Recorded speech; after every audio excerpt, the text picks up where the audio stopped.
Yes, indeed. Welcome, everybody. I am so excited. Congratulations, by the way, to Drew the Damager for producing that spectacular intro video for Dragonlance Shadow of the Dragon Queen. Welcome, everybody, to the premiere of Dungeons & Dragons with Infinity and Beyond. This is Session 1 of Dragonlance Shadow of the Dragon Queen. Drew did a wonderful job with this. You're also about to see a wonderful job with Dragonlance overlays, too, which I'm really excited about. But they came out really well. And so, Drew, just congratulations again. Thank you. Spectacular work. Super, super excited that we have got stuff going. We also are going to have character art. In fact, we have some character art already, but it's not quite all the way together. But I do want to point out that this is a first for INB. This is the first time that we have ever had an intro and a separate outro video. So if you want to see a separate outro video, which is not what you just saw, it has got different kinds of art and it's a different sort of thing, please make sure you stick around after the session. I am excited for that. I'm also very excited for this new campaign. Before we get there, a couple of quick reminders about ways to support the channel if you have not done so already, and you will hopefully get a lot of lances, Echo. That's the plan. Dragons and lances. That's the whole campaign. It's basically just people on dragons hitting each other with lances. That's all it is. No, I'm just kidding. If you have not already done so, please make sure to follow the channel. If you haven't already done so, please make sure to check out and subscribe to our YouTube, !ArvTube, where you can subscribe over there. We are trying to build those numbers continually up, so please do that. Discord is where you can hang out with the Arvanauts, and that is in between streams, and that's !Arvcord. Blue Sky, where you can follow me on my microblogging platform of choice, that is !Arvsky. Website for this is arvanelleron.com. Financially, !Arvshop is the merchandise area. !Arvtreon is the Patreon, where you can get cool stuff for yourself, cool stuff for the channel. I'm going to be making some adjustments to this Patreon over the next few weeks, but I'm very excited about that. Hello, Tom, and thank you for all the comments, by the way, Tom, on the YouTube videos. I have seen them. I haven't had a chance to respond to them today. I've been out and doing a lot of things. Still getting caught up, pretty much almost there, caught up with stuff. But anyway, so, but thank you for the comments. I do always appreciate that kind of engagement, so thank you. !Arvshop, as I said, !Arvtreon, and subbing to the channel, as Tren was kind enough to do just as the video began. The video started, and Tren is like, kapow! Victory already. I see how it is. You will see why this makes sense when you get a chance to meet these different characters. I am very excited for them.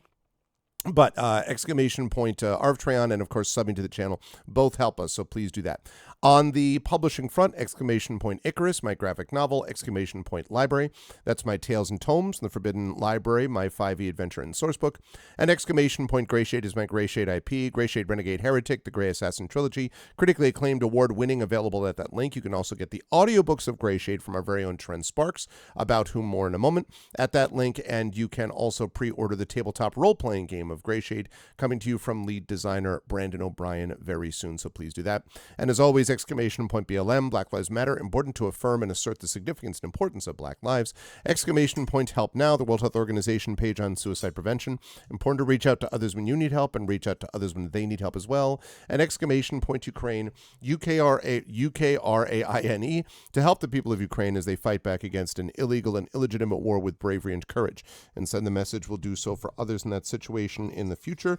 And continued love and support to the people of Minnesota, to the people specifically of Minneapolis, to the people of Biddeford, Maine, to the people of Memphis, Tennessee, to the people of Newark, New Jersey, all those fighting against federal occupation. It is really inspiring to see what people are doing. Continue. Please keep it up. We see you, we love you, and it is making a difference, so please keep on that going. You're about to see something about battling against and resisting against evil. You're going to see some of that coming up in this campaign, perhaps. So it seems very appropriate to what we're doing here. And just a quick note on schedule. We've got Dragonlance going on tonight. On Tuesday, I will be back with more Dragon Bane. I'm going to get confused now because I've got Dragon Bane and Dragonlance. But we'll have more Dragon Bane on Tuesday afternoon, followed by more Lamplighters League. So that's going to be happening. And then very excited about what we've got going on the rest of the month. We have got most of the schedule is pretty much squared away now. And so you'll be here for all of it. So with all that said, I am going to now unmute myself and apologize to anyone that I interrupted because I could not hear them. And then I'm going to unmute them. And last, I'm going to head over to and chat. You and the players are about to see this for the first time. Both of these overlays are from the amazing Shadowed Mage. So you just saw a badass intro video. I think it's badass anyway, from Drew. And now the overlays are upon us. There is the cam only overlay, Shadow of the Dragon Queen. Great work from Shadowed Mage as always. And you can see the crew before you. See, note the scales, cool. Note the, yeah, I love it. And also the windows are in a different thing, and it's pretty great. So welcome everybody. I'm very excited to have these folks here. Now, normally what I do is I introduce these folks and I say, welcome, and then I ask them to say a few words and then talk about who they're playing tonight. However, we're going to do this a little bit differently today, in that I do want them to introduce themselves and talk briefly about, they're excited about the new campaign or whatever. But I'm not going to have them introduce their characters yet, because we're going to do that a little bit, assuming everyone's okay with this, in play, specifically during the prelude that is about to happen. And so you will get introduced to these people. So you can see their names, and I think it's fine, therefore, for the players to say the names of their characters, but who they actually are, which is just more than their name, right, chat? That is something that we're about to see in play. So I am excited to see that happen. So I think I'm still going to be able to work around from the left to around the circle, although I noticed that the person I was going to go to first, I happened to have put somewhat out of frame. There we go. Now is back in frame. And that is our very own Trent Sparks. Trent, it's good to see you.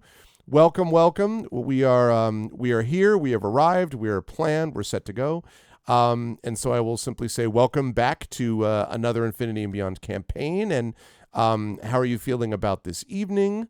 And yeah, what your character, and give us your character name at least as well. His name is Cake. Cake, literally his name. And when I tell you, chat, that this could have been another name, that would have been a little. There was another one we were that Trent was considering, and we decided there were several. There were several. Yeah, that's very true. So his name is Cake. We'll find out more about Cake in just a minute, but in the meantime, how are you otherwise, Trent, and how are you feeling about a little bit of Dragonlance new ING campaign? Diddy, thank you. Yeah, I'm just weirdly out of sorts today. I don't know why. But I am excited for the game.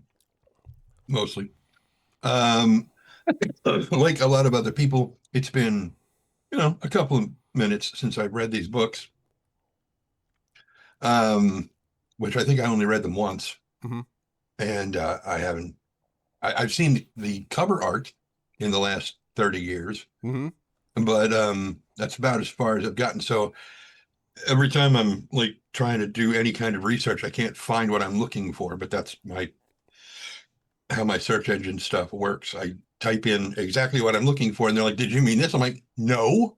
I would What have the hell said does that that if have to I do meant with that. you?" Yeah, yeah. Nothing. Yeah. That is what is that? And then they're like, "Oh, you want to know?" I'm like, "No, I don't want to know. I want to know what I looked for. I told you to search." Anyway, yeah, my search foo is very bad. It always has been. Uh, but yeah, obviously I'm delighted to be. Wait, did I start that sentence right? I don't know. Yeah, I think so. I'm well, you don't know what I was going to say, Oh, so how okay. do you know that? So I'm really eager to play with these people again. That's what I was going to say. So I was going to say, "Who the hell are you people?" But I forgot to, and I will say that I am wearing a shirt that some Yeah. people may recognize. Some fans of Adventures in Middle Earth played on this Hmm. channel. Hmm. Some old dude who thinks everything's a dream. It was a dream. Whatever. Uh, I'm going to be um, playing D&D yeah. with Amal from that campaign at the end of this month at Ooh. Worldcon, Hmm. as has now been announced. So I'm very excited for Whom that. I have met in person. Yes, yes. And now I can officially say that I've also met Trent in person. So I've now officially Hmm. met everyone in this call I have met in person. And there is Light and Passion. Light and Passion has returned to us. It's good to see Light and Passion and everyone who's coming out for this. So it's good to see you, Trent. Thank you for being here. And I cannot wait to hear more about cake. Wait, are we Um, going that way? Yes, we are. Which Excellent. means straight above would be Marie Bilodeau is with us as well. It's good to see you, Marie. Marie, you'll notice, those of you who have been watching for a long time will notice that Marie is not currently in her basement. That is because Marie's basement is under 6 feet of water. No, it's there was a time when that was the case. And boy, do I have sympathy, not just as Marie's friend, but as someone who has been through the broken pipe and also basement flooding things in the past. So I know the drill. So that's why Marie is where she is. But Marie, how are you doing? You could definitely give us again the name of your character. How are you managing despite all of these challenges and so forth? And how are you feeling about our session tonight? I'm good. I'm very excited to be here with some of my favoriteest people ever. We had on July the 1st in Ottawa, we had like all this torrential rain. It was like twice the past record. I think it was about 5 inches in like less than 2 hours. It overwhelmed the city's storm sewers. It came up in our basement. Thankfully, we got more like, storm water than sewer, which was not the case for everyone. Bless their Mm-hmm. hearts. But 7,000 homes got like flooded in Ottawa. We were one of them. So it's kind of the good fight right now of how do we get everything done when everyone's trying to get it done. But yeah, I went downstairs and I'm walking down to go right after the storm because I came up to watch it, of course. And then I'm seeing it's not clear to me what's happening yet, but the cat bed that's usually under my desk, which is like over there, suddenly appears before me. And then there's a cat boat litter, and then I have like this giant Mondo Shira and Swiftwind box, which is like those are giant toys, right? And that's floating towards me.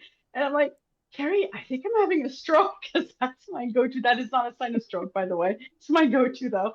And Carrie's like, I'm like, oh shit, we're flooding. And then she comes running on. There was nothing we could do. It was like Oh, that it is what it is. We're still in the demo phase right now. We're in the exciting mode of waiting for see if we have asbestos in our drywalls oh before they yeah, remove it. that's a joy.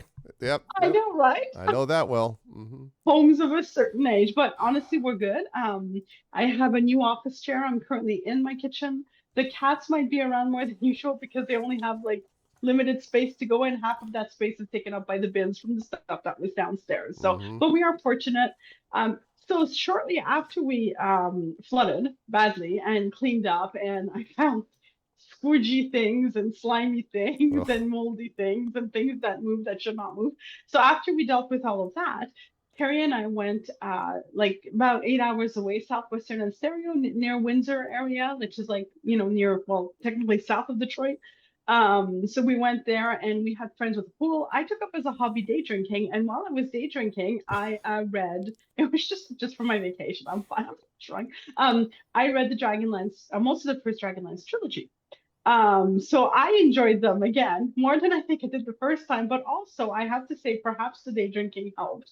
But honestly, I had a good time reviewing them. Like I went into there knowing they're like, they're works of a certain age, but the heart of them and the Right. world building and people just singing songs about their dastardly pasts that they're not supposed to reveal, but then just sing upon. Yeah, I felt like that's lovely. Like we're gonna do great in this world because people just, you Yep. know. So I'm very excited to be here in Dragonlance to play Vespera Vestorm, which I will tell you about later. Awesome. Thank you, Marie. And Uh, yes, I can confirm. I know Jen did this too. I have also, over the last couple of months, reread the Chronicles in preparation for this and can confirm, was even a little bit aware of it when I was reading them the first time, but very aware of it now, some 40 years hence, that they are definitely of the 80s. They're very 80s. But the heart of them, I think, and the sort of the mhm. nature of the characters are quite compelling in many cases. And there is the world building too. There's something about them. There's something compelling about the Dragonlance world that has stuck with people. So, and I actually started thinking about running this, by the way, Marie. I think you may know this because of a panel that CanCon had either last year or the year before, which Oh, basically was just Dragonlance is cool, like more or less. Like that was basically the name of the yes. panel. And I went to it and I'm like, Dragonlance is cool. That's what we should do next. And so here we And are. it was like, here I was like thinking Dragonlance wasn't cool because it was from the 80s and like, but I'm from the 80s. I'm from the late I was going to 70s, say, but yeah, still, yeah, Right. right? And you're Um, cool. I'm yeah. thank you. I'm freaking cool. But it was all the millennials and the Gen Z on my con. We're like, yeah, Dragonlance is cool. I'm like, hello. Yes, I Okay. know. I was thinking So about that. if the Yeah. youngins tell me that, I'm here to listen, man. My coolometer might be off. So yeah, I'm glad that inspired you. I will let them know. Yes, it absolutely did, and I'm excited to be able to do this for all generations, young and old. But thank you, Marie. Also, thank you to JD Metters. Thank you, Jeff, for the Prime sub. Triskaidekaphilia time. Yes, yes, yes, yes, indeed. But and Watsy announced new Dragonlance content at Gen Con. Yes, that is right, Hillness. I know. That's a good point, and also hi, Hillness too. All right, so thank you, Marie. Moving right along, right in the middle at the moment, between Vess and Jennifer's character, who I will let Jennifer introduce in a minute, we have one Brandon O'Brien. What is okay, before I ask you, what's the background that you got going on there, Brandon? What is that? Is that a Dragonlance background? Is that an It is anime? What is not. that? It is in fact an anime background, in keeping with the decision from last session to Okay. have an anime background. This is Vashti Stampede I was going from to say it Trigun. looks like Vash. Yeah. Okay. I see. So that may be a bit of a clue you're suggesting about the nature of your character. Is that maybe just a Yes. touch? I love it. I love it. Just a touch. I love They it. love to stampede.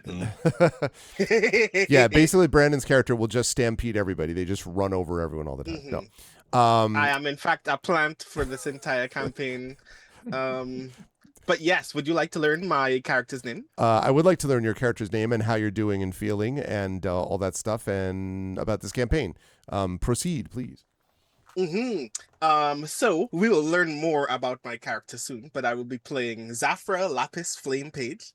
I am very excited for this campaign because just like most other D&D content, I know nothing. I am not prepared for anything in this world. I have never consumed any Dragonlance.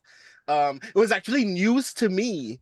I knew that at some point in the last few years, Dragonlance content was in development. Because a couple of Gen Cons ago, I knew folks who had mentioned that they were going to be like literally part of the panel that announced it. And then I was like, okay, cool. This is news to me, and I have no idea how to put this into context personally. And then I didn't know that the book was out already. So I am very excited to discover what happens in Shadow of the Dragon Queen. Um, You know that I am not particularly attached to the experience of needing to know these things beforehand. So I'm very much looking forward to playing a character that knows what's happening in the universe as a player who is totally baffled by all of this world building. Um, so I'm very excited to discover the world with you and then pretend that I knew it all along, just like the last time. And I'm actually curious as we're going along if chat, because I know we're going to get some Dragonlance fans in the chat too. If before they get introduced, if you can speculate based on names, and if you've been with us for a while, based on what you know of the players, what characters, what species, and what actual class they're playing before they do it, you will get what Stan Lee used to refer to as a no prize, which means you don't actually get anything except our undying respect. So, but maybe you could think about that, about what they're playing. But always a pleasure to have Brandon with us. I'm very excited. By the way, don't forget the vote closed now, but don't forget that the Hugos are coming up, and we have not one but two current Hugo nominees sitting in this chat, and one of them is Brandon for, I believe, best related work, if I'm not mistaken. And is it best related work? I was nominated for best poem. Oh, and also, best poem that came. Sorry, I'm sorry. That's right, best poem. But the reason I said that is because it was done in the context of at last year's Seattle WorldCon that this poem was delivered. So anyway, best poem. Obviously, yes. rooting for both Brandon and Jen. Jen, in case best editor. So I'm excited to see these things. But anyway, yes, and this is where I say to everyone in chat who did in fact already vote, thank you very much. It would be really rad if you did in fact vote for me. I can no longer control this, but I do hope that you did vote in the best poem category for at least one poem. I would have appreciated that very much. Yeah, exactly. Good. Right. Because the other thing is making it, is voting for it. And hopefully we get that done and make it a permanent category, as it should be, I think. So, but anyway, pleasure to have Brandon with us. Thank you, Brandon. Moving right along, we have all decked out and ready for this adventure. We have Jennifer Brozek. Jen is here. I just saw Jen at Gen Con, different Jen, at Gen Con this past week, which was a good time. It was super packed, and we all had to dodge tornado warnings and all that stuff. But we made it. We got through it. We survived. Jen, it's good to see you. How are you doing? Again, may I express my appreciation at the outfit. I like it. Looks very good. And can you tell us just your character name and any thoughts about Dragonlance that you might have for us? My character name is Mina Dora. And those of you who are watching at home, you are not having a stroke. I am, in fact, not wearing black. Just putting that out there. Fun fact, my very first RPG writing gig was for Sovereign Stone, where I wrote on Dragonlance, Holy Order of Stars, where I got to write up all the evil gods. And then I got to write on the alternate reality Time of the Twins, where I got to destroy the Solamnic Knights. I had them do a civil war. So for the first book, I got fan mail, which was awesome. For the second book, I got hate mail, which was a thing. I was very young in my career, and it was very like, I learned people are very serious about their fun. I'm very excited to be back with this group. I'm looking forward to just playing again. I have been sick since Gen Con, not from Gen Con, not even from Con Crud. I didn't get sick until like Wednesday. But my husband had been sick earlier before we had gone to Gen Con, and I don't know, it just knocked me out. So I'm glad I scheduled some vacation time between now and after Gen Con. Seriously. Because I basically have enough energy to do one thing each day. And today it's Dragonlance. That's what I'm doing. That is very good. And before I have you say the name of your character, by the way, just quickly, and I appreciate you being a trooper despite feeling under the weather. But I did want to say thank you to we had a 20-person raid from the Whiskey D&D Raiders, so thank you, Whiskey D&D. Welcome, thank you so much. The raid and run, I appreciate that. Those of you who are coming in, I assume Whiskey D&D was playing D&D. I mean, I don't know, I don't know, but I'm just sort of guessing. But welcome to the premiere of Dragonlance Shadow of the Dragon Queen. This group is my longest running group that has been going for many years. We just finished a 5-year Eberron campaign 2 months ago, and today we launched the premiere of Dragonlance Shadow the Dragon Queen. So we have literally not even met the characters yet. We only know their names. So, but thank you so much. We do a lot of tabletop on this channel and a lot of other RPGs, so please follow and all that good stuff. Please also make sure you follow Whiskey D&D, and thank you again for the raid. I appreciate it. All right, so Jen, your character's name. Her name is Minadora. Minadora. It's not shortened. It is Minadora. It is always Minadora. Yes. And my cats are freaked out that I'm not wearing black. It's really funny. The cats are like, what is this person? You're like, oh, that's funny. Well, thank you, Jen. And you're about to learn quite a bit about also Minadora, and perhaps Minadora may have something or someone else traveling. We'll see. But thank you, Jen. Very excited to have you with us again. And also, last but certainly not least, very excited to have one Mr. John Helfers with us. I also saw John last week at Gen Con. This was not John Con, it was Gen Con. But I did see John last week at Gen Con, also dodged tornadoes and all that kind of good stuff. We had some good conversations, I think it's fair to say. And we're all back now. And so, John, welcome. And I guess I would also ask if you can tell everyone, you just mentioned the name of your character, but also any thoughts about Dragonlance and about being back with us again for yet another adventure. So, first of all, it's great to be with everyone again, starting a brand new campaign, very different from Eberron, which I'm looking forward to, of course. Man, I go back with a long way with Dragonlance, back to a pimply teenager. So, and it had a fairly formative effect on my life, to be honest. So it's kind of cool to be revisiting it. Yeah, I looked at the first couple books a few years ago. I'm like, yeah, didn't age well, but doesn't matter. The world is very engrossing. I've always been disappointed they never made a movie out of Dragonlance. Same. Riding dragons with lances. What more could you possibly want in exactly? Something? Yeah, but we'll have to just settle for us, I guess. So there we go. And my character's name is Stellan. Stellan. I see. I knew there was going to be an extra like pronunciation thing. The thing that I was mentioning to everybody, like Cake, Vespera, Vesthorn, Minadora, and Stellan. The one that's going to kill me is going to be the Zafra Lapis Flame page, because I'm like Zafra Lapis Flambe. No, Zafra Zafra Lapis. Nope. Zafra Lapis A. So it's going to be A. That's what we're looking at. Zafra Lapis. Yeah, I thought it was Flampage. Flampage. It's Flampage, actually. But no, I am very, you know that this means I look forward to characters in the universe getting it wrong as well. Yeah, right? no, absolutely. Your name is Zoffer, Lopus, Flume, Plo. What is, yeah.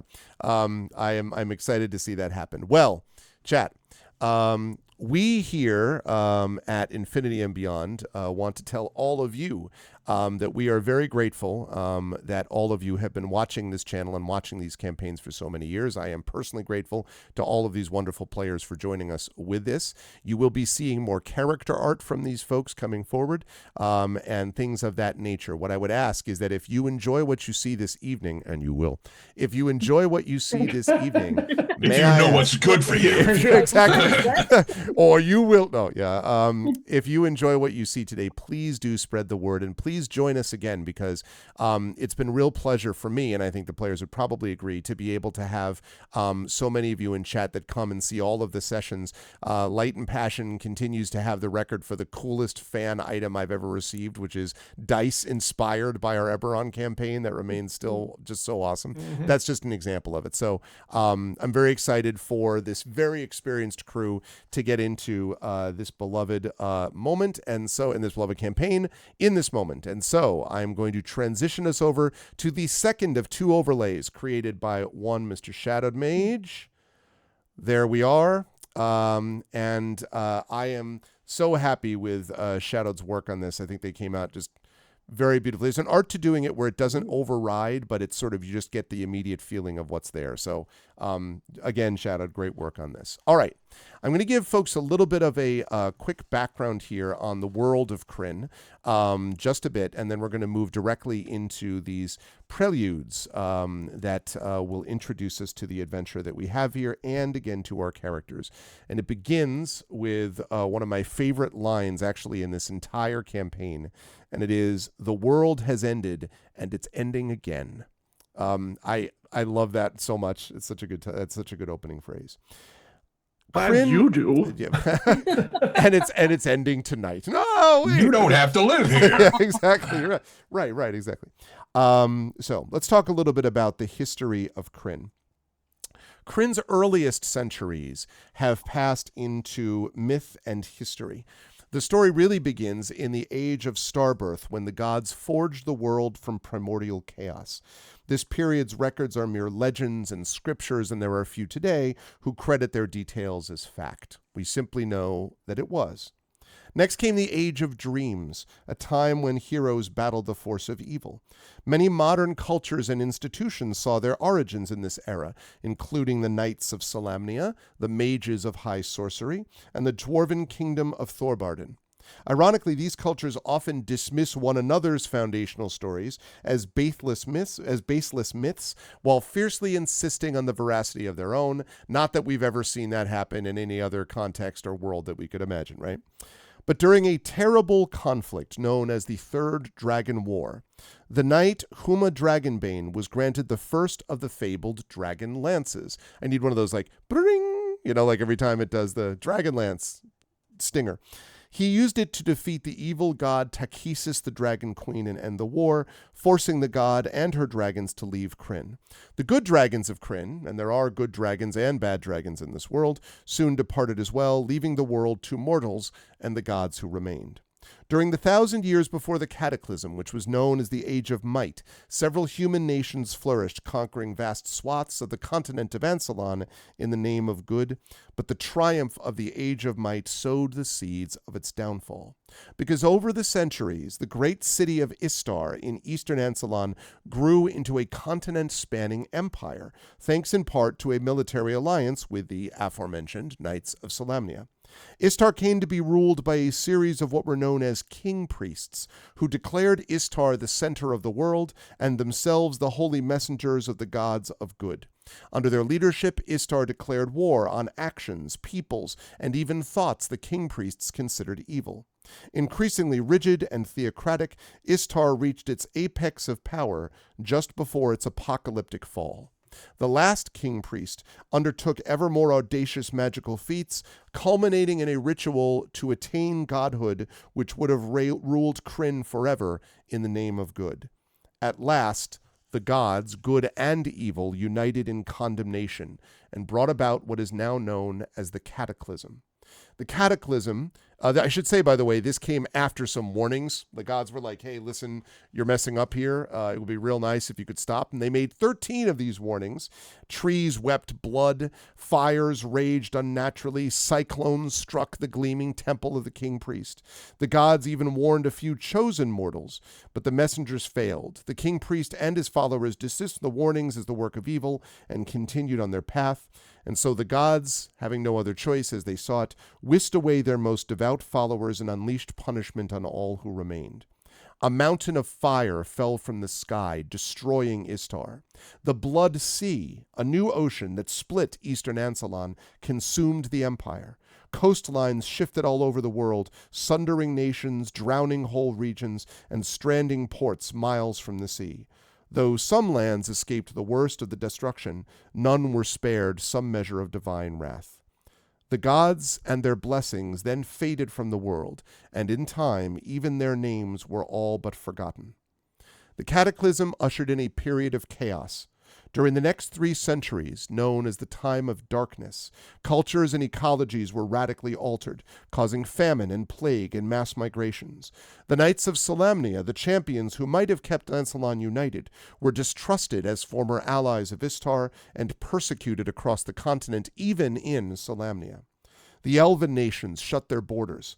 The dwarves of Thorbarden withdrew to their deep tunnels, refusing entrance to refugees from the surface. Many societies turned on one another or fell to disease and war. Nations of hobgoblins and ogres spread, capitalizing on humanity's decline and claiming whole regions. Much that even survived the initial cataclysm was soon lost in darkness. At length, the worst effects of the disaster waned. Though elves and mountain dwarves remained reclusive, other cultures eventually, tentatively, slowly rebuilt. Explorers ventured forth to map the drastically altered continent. Societies reestablished bonds of trade that united and diversified them. But as the civilizations of Krynn rebuilt and new societies arose, the world learned to live with a jarring truth. The gods were gone. Truly gone. There were no clerics. There were no healers. There were no divine priests to speak to those above, because there were none above. They had left and abandoned Krynn to its fate. Some people remained devout despite this, but many others turned to false religions in terms of answers and comfort. Some of these faiths were founded by charlatans, others by power-mad zealots. Some claimed the name of the gods, some dismissed them entirely. In this radically changed world, bereft of immortal insight, truth became subject to conjecture, even among Krynn's most dedicated scholars. I am really struggling the more I read this not to go. And in 2026, anyway, Quiet you. I don't know what any of that is. And so that brings us to the event that sets the backdrop for our particular adventure, something which is known as the War of the Lance. The War of the Lance is a war in which dragon armies have begun to reemerge. Creatures, of course, of incredible fell might, and ones that are sweeping over much of Krynn and leaving destruction in their waste. The red and green dragon armies invaded the unprepared realm of Nordmar in 348 AC. That convinced many hobgoblins and orcs to basically fall in line behind the red and green armies. In early 349 AC, the green dragon army was dispatched to the steppes of Kur to subdue the tribes there, and rather than fight a protracted campaign, they allowed the Kur leader to become basically the new High Lord, the Dragon High Lord of this green dragon army. In mid-349 AC, Balfour and the Goodland Peninsula fell to black and white dragon armies. Though the land's residents are largely resigned to the Black Dragon Army's ongoing occupation, it should be noted that there are some, for example, the Kender of Kendermore, about whom more later, who lead the region's resistance, basically fighting a guerrilla war to the extent they can. And we have the then red and blue dragon armies in 349 through 350, which attacked the elven nation of Sylvanesti. This elven nation, the elves mounted a stiff resistance. The siege stretched on in a brutal campaign. And after a year of fighting, the Sylvanesti elves evacuated from their ancestral home and sailed for southern Urgoth. But it should be noted that the speaker of the elves' leader, stayed behind, saying that he had figured out a way perhaps to drive the dragon armies from his land. No one has heard from him since, and this is not good news for anyone that the speaker of the Sylvanesti elves has disappeared. But we'll see if that becomes an issue later on. Finally, in 351 AC, the blue and red dragon armies, the white, the green, the black dragon armies, having conquered their respective regions, have now come together to threaten Krynn collectively. And it is there that we begin our tale, in 351 AC, in the middle of the War of the Lance, in a time of conflict and despair and disaster. That said, however, there is still a great deal of good to be found in the world, and there's still a great deal of the world in which things continue to go on much as they always have. As I'm sounding like Bilbo, what should I tell you? The wide world goes on as it always has. That is somewhat, perhaps, where we find ourselves too. And that brings us to our people. So, TLDR, the last three paragraphs, dragons are gangsta AF. Yes, that's more or less right. That's basically the thing that we're looking about here. All right. That brings us then to these that brings us to what we have here. So, I want to begin by having a couple of characters here, and I want to make sure I have the people in the right spot. Yes, that's that, and that's that. Yes. Okay. So, I want to begin with a character that is walking along a lonesome road. And this person is following this road, holding a note that has informed them of the passing of their dear friend Ispin Greenshield, someone that this character knew quite well. Ispin Greenshield was one of those people that you thought actually would never die, that they were sort of more important than time and the passage of it. And yet Ispin did eventually pass away.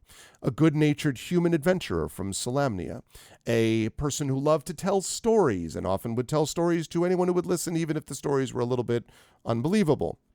A person who took his name from a distinctive green shield, which he found early in his adventuring career. Always claimed the shield was magical, by the way. It was never obvious to anyone else around him that it was magical, but he swore up and down that it was, in fact, magical. And he retired from traveling years ago, becoming a permanent resident of a little-known village in Solamnia called Vogler. And so we are in the continent of Ansalon, and let me move over to that. Right here. So we are in the continent of Ansalon, and we are walking along this lonesome road to Vogler. As there's the continent of Ansalon, and Vogler, which I have not, this did not bring over my markings, and now I don't know where I'm looking at. Where did Vogler go? Where are you, Vogler?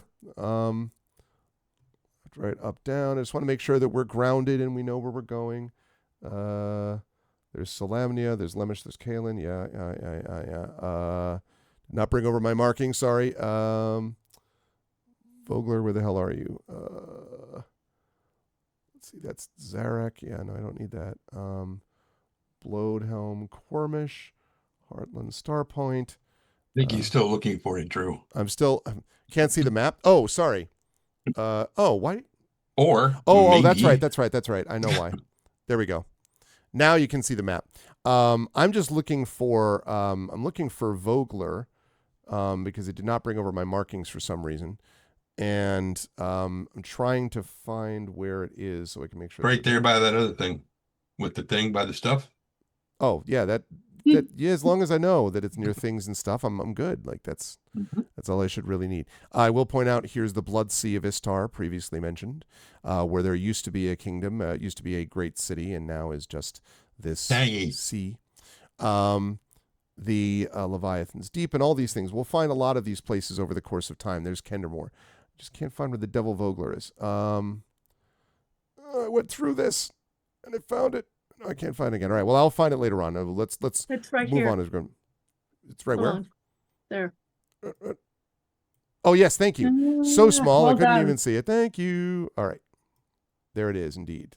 Thank you very much, Jen. All right. So there is Vogler.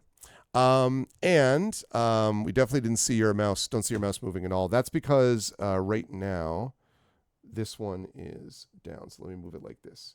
So now we can see this. And we can move this up to, let's zoom in a bit more. Right there, chat, is Vogler. Okay, there we are. Sorry about that. So a person is walking along a lonely road, and on that person's shoulder is perched what looks like a black-winged bird. And as this person is walking along the road in that way, the raven finally tilts its head and looks down at the person on whose shoulder it's riding. And I'm curious if you could explain, Minadora, what exactly we are looking at, and what exactly people see if they're looking at this person that the raven is perched upon. She is a tall elf with blonde hair, long blonde hair. The bird, for those who know birds, is a raven. She has a book in her hand, and the note that is tucked, kind of sticking out, almost like a bookmark. And occasionally she'll be like, yes, yes, I thought he would live forever, but he was merely human. Mortal. She'll stop and listen to the bird. Sometimes the bird will croak. So, well, I have to go. I mean, Lumi has started showing me new spells. Well, they're not new spells, they're old spells. You know that. And so you have a woman, an elf in the clear red robes of a mage of high sorcery, who is talking to her book, talking to her raven, does not seem to be in a hurry. She is walking at a very steady pace, calm. She kind of looks around, but she doesn't seem particularly interested in what's around her. She's just like looking, oh, I haven't seen the alarm spell in a long time. Huh, I wonder why I'm going to need that. While Minadora is walking along in this way, speaking occasionally to her raven. Did you mention the name of the raven yet? Did you? Oh, her raven's name is Isha. Isha does actually speak occasional human words. She is a raven. Well, she is in the form of a raven. For those of you who know, mage familiars are actually spirits who take the form of animals.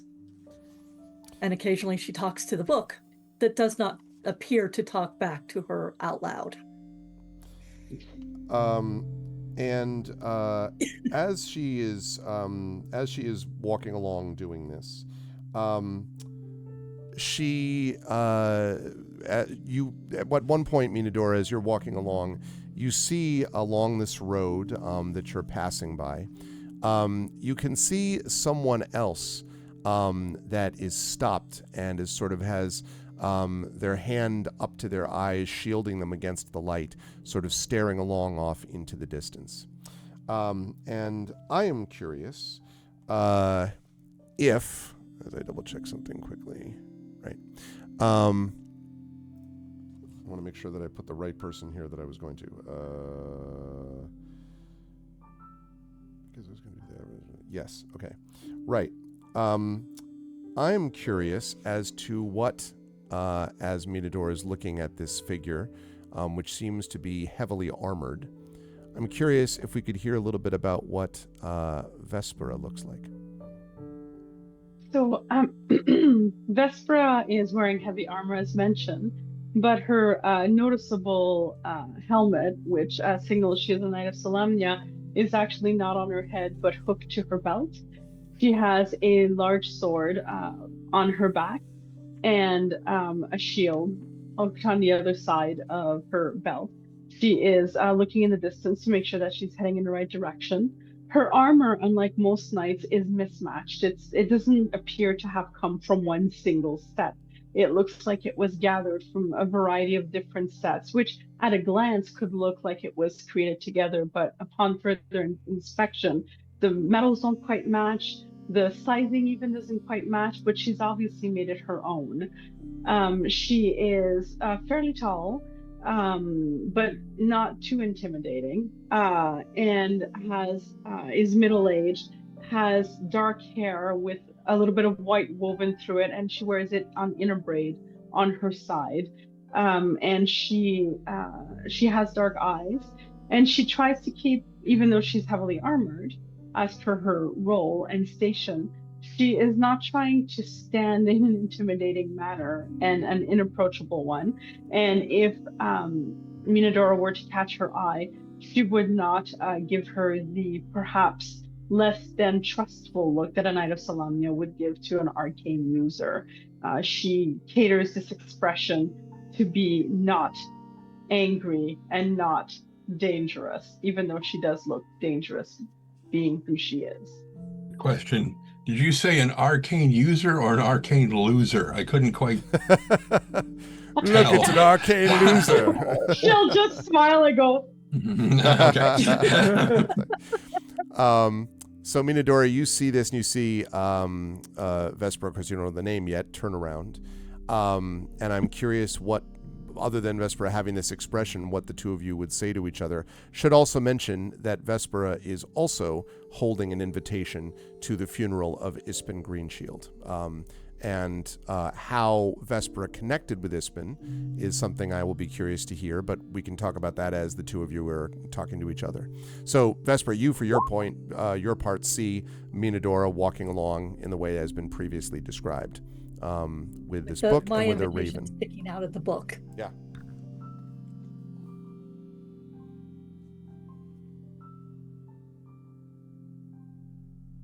Just sort of stops and looks at her.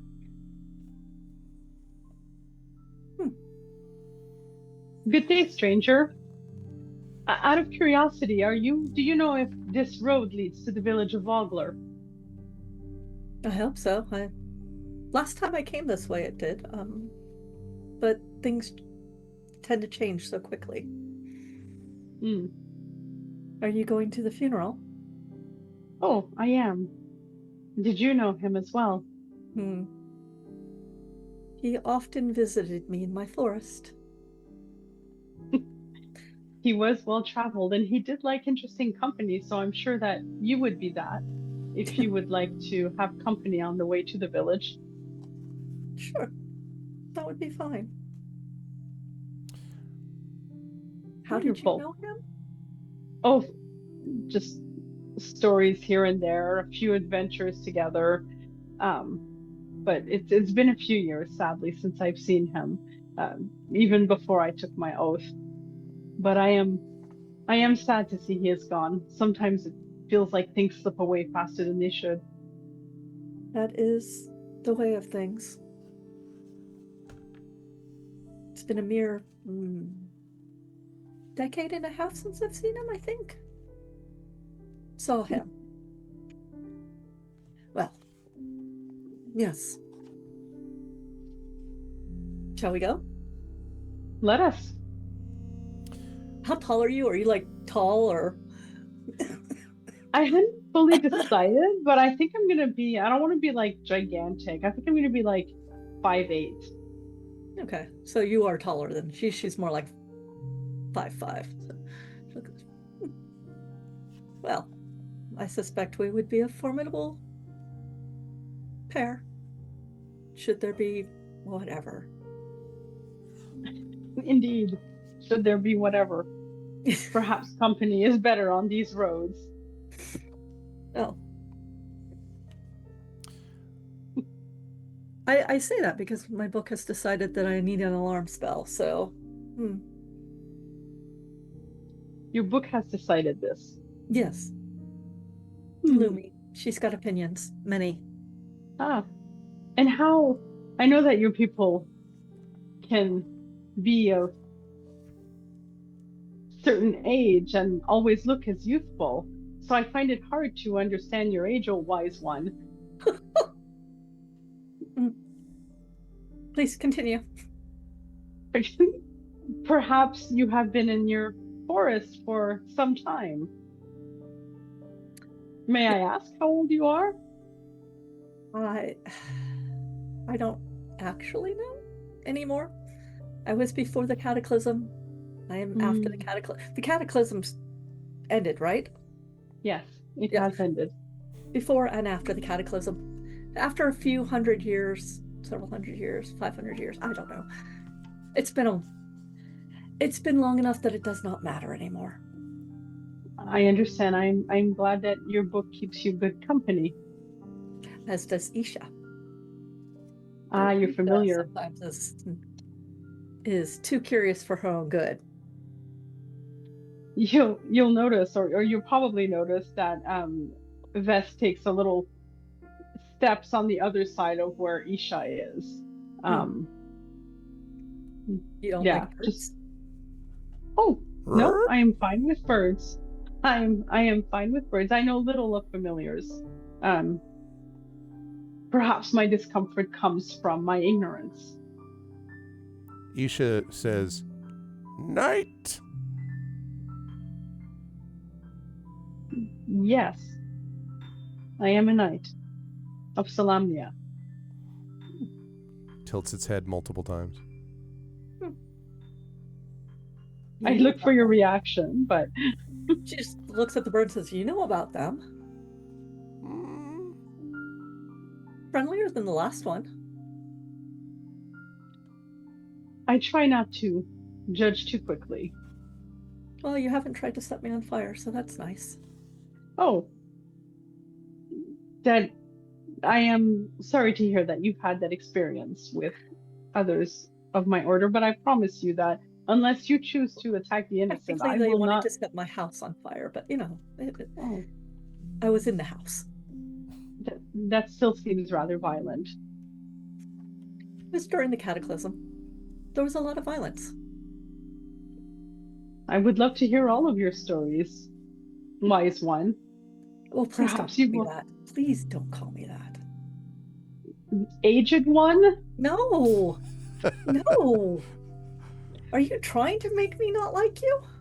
Oh, no, I am trying to My name is be Minadora. Please call me Dora. Minadora. My name is Vespara. And once we are friends, you may call me Ves, but for now, Vespara. Vespara.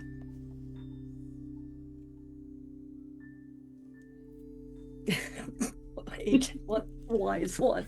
I'm just trying to be polite. You have, well, I'm glad I'm not seeing you not be polite.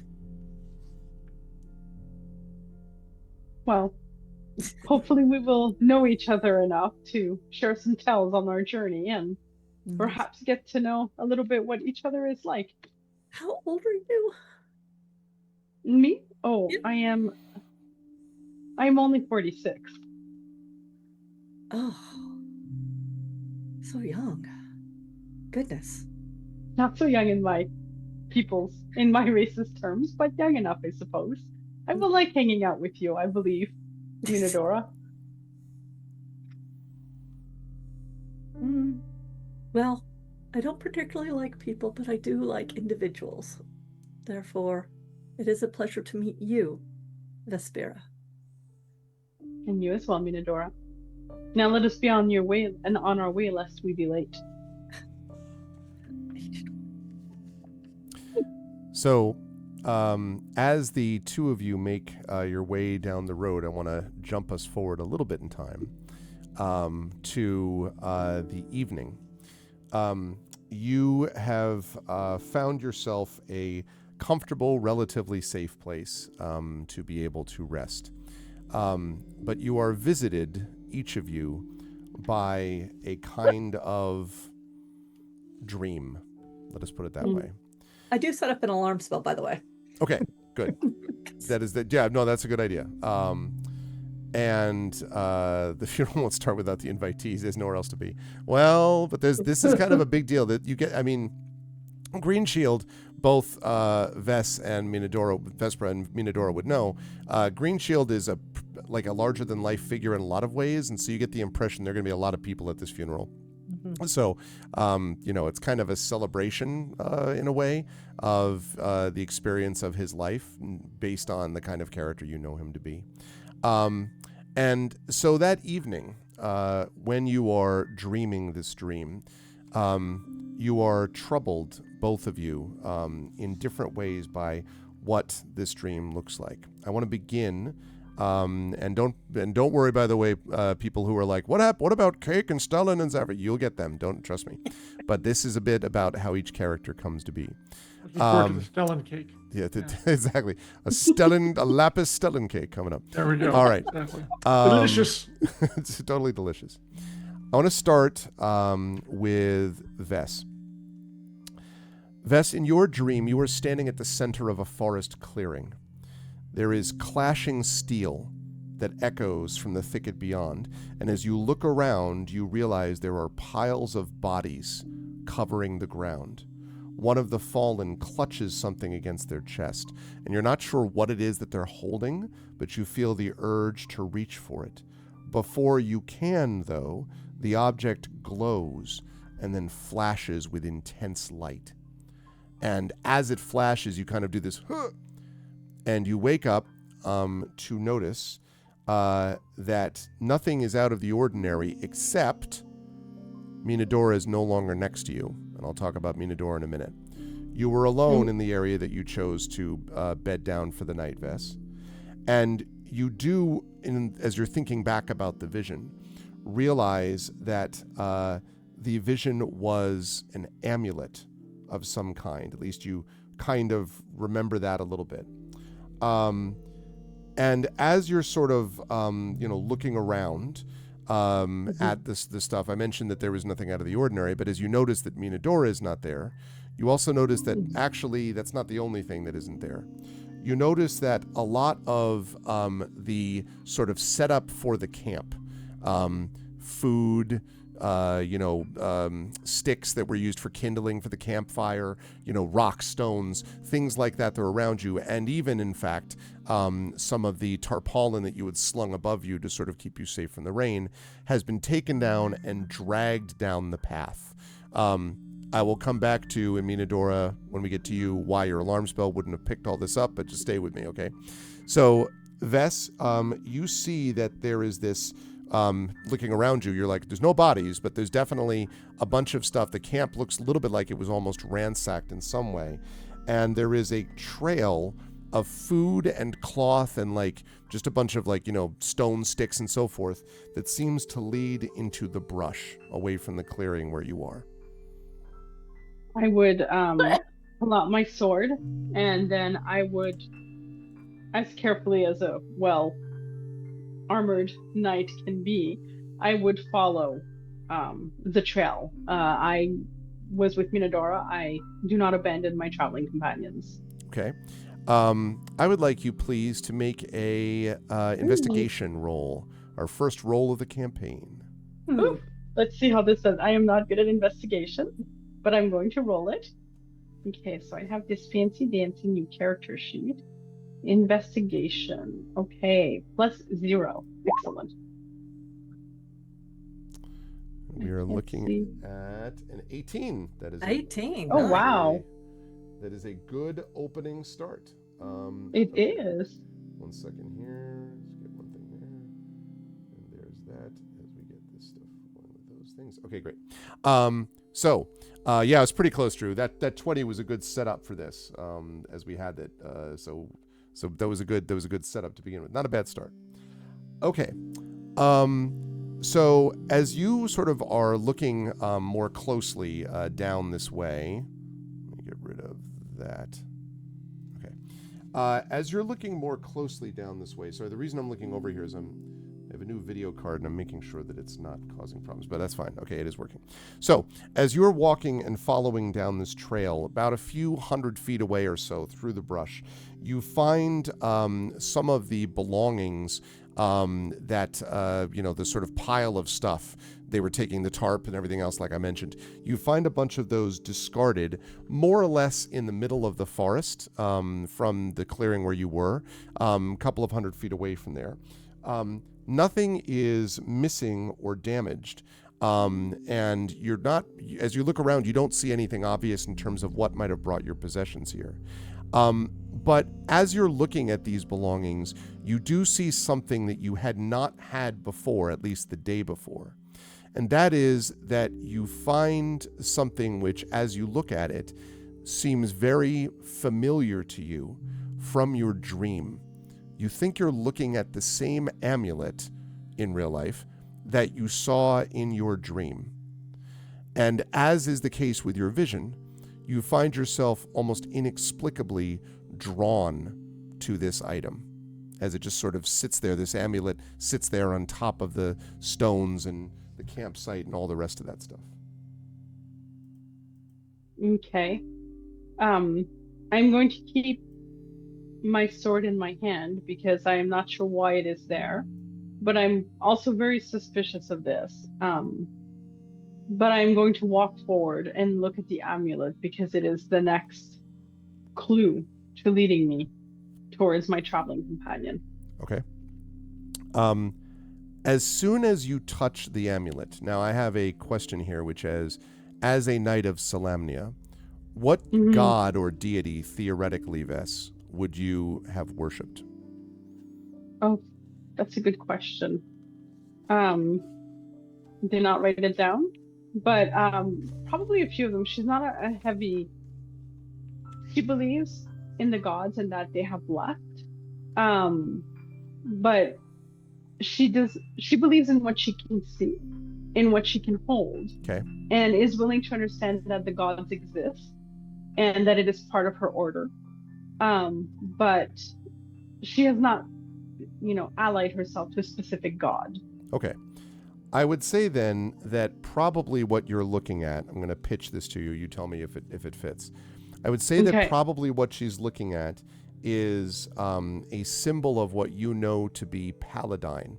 Now, Paladine is one of the most powerful gods of good and was particularly revered by the Knights of Salamnia. The Master of Law, he was known as. The Father of Good, he was known as. And as the Platinum Dragon. An extraordinarily powerful god, maybe the greatest of the gods of good. And you see this amulet has on it this symbol that you know to be the symbol of Paladine. And as you reach down for it, because you said you picked it up, right? Yeah, I would. I distrust it, but also onward. Want to know? Yeah, okay. And JD Meadows is right. Also, I forgot to mention that Huma, the greatest of the Salamnian knights, was granted the Dragonlance by Paladine, technically. So that's another reason. When you when you touch the amulet, a pulse of divine energy ripples from you, and the amulet vanishes from your hands, and there's a sound almost like and as you look around, the pulse, if you will, flattens the surrounding vegetation. And as you look around yourself, you realize that you're standing in the same clearing you were standing in your vision, that the flattening of the grass has created this effect. And further, that there is a crumbling stone structure that you can now see that has been revealed beyond that flattened grass that just was, and trees and branches and all that from when you touched the amulet. Well, the way forward seems pretty obvious. The stone structure was revealed to me by an amulet of a god I know and have, followed in the past or do now. So for onward and onward into that structure, I will put on my helmet, which I usually keep off my head to look less terrifying, but now I am ready just in case. And I will pull out my shield too. Okay. Okay. So the as you get closer, prepared in this way, you see that the roof of this crumbling stone structure is pierced by the trunk of an immense tree, but the walls of the structure are more or less intact. And outside of it, a large empty door frame leads inside. Quite old, this building, obviously, Vess, even though you haven't directly seen it before. You can feel the age kind of emanating from it. I will carefully step in while looking around to see if I notice anything recognizable. But perception check for me, please, while you do that. Oh, perception check. Oh, my perception. Was 3. Better. Boop. And yet, 10. 10. That's and yet 10. You're definitely inside a ruin now.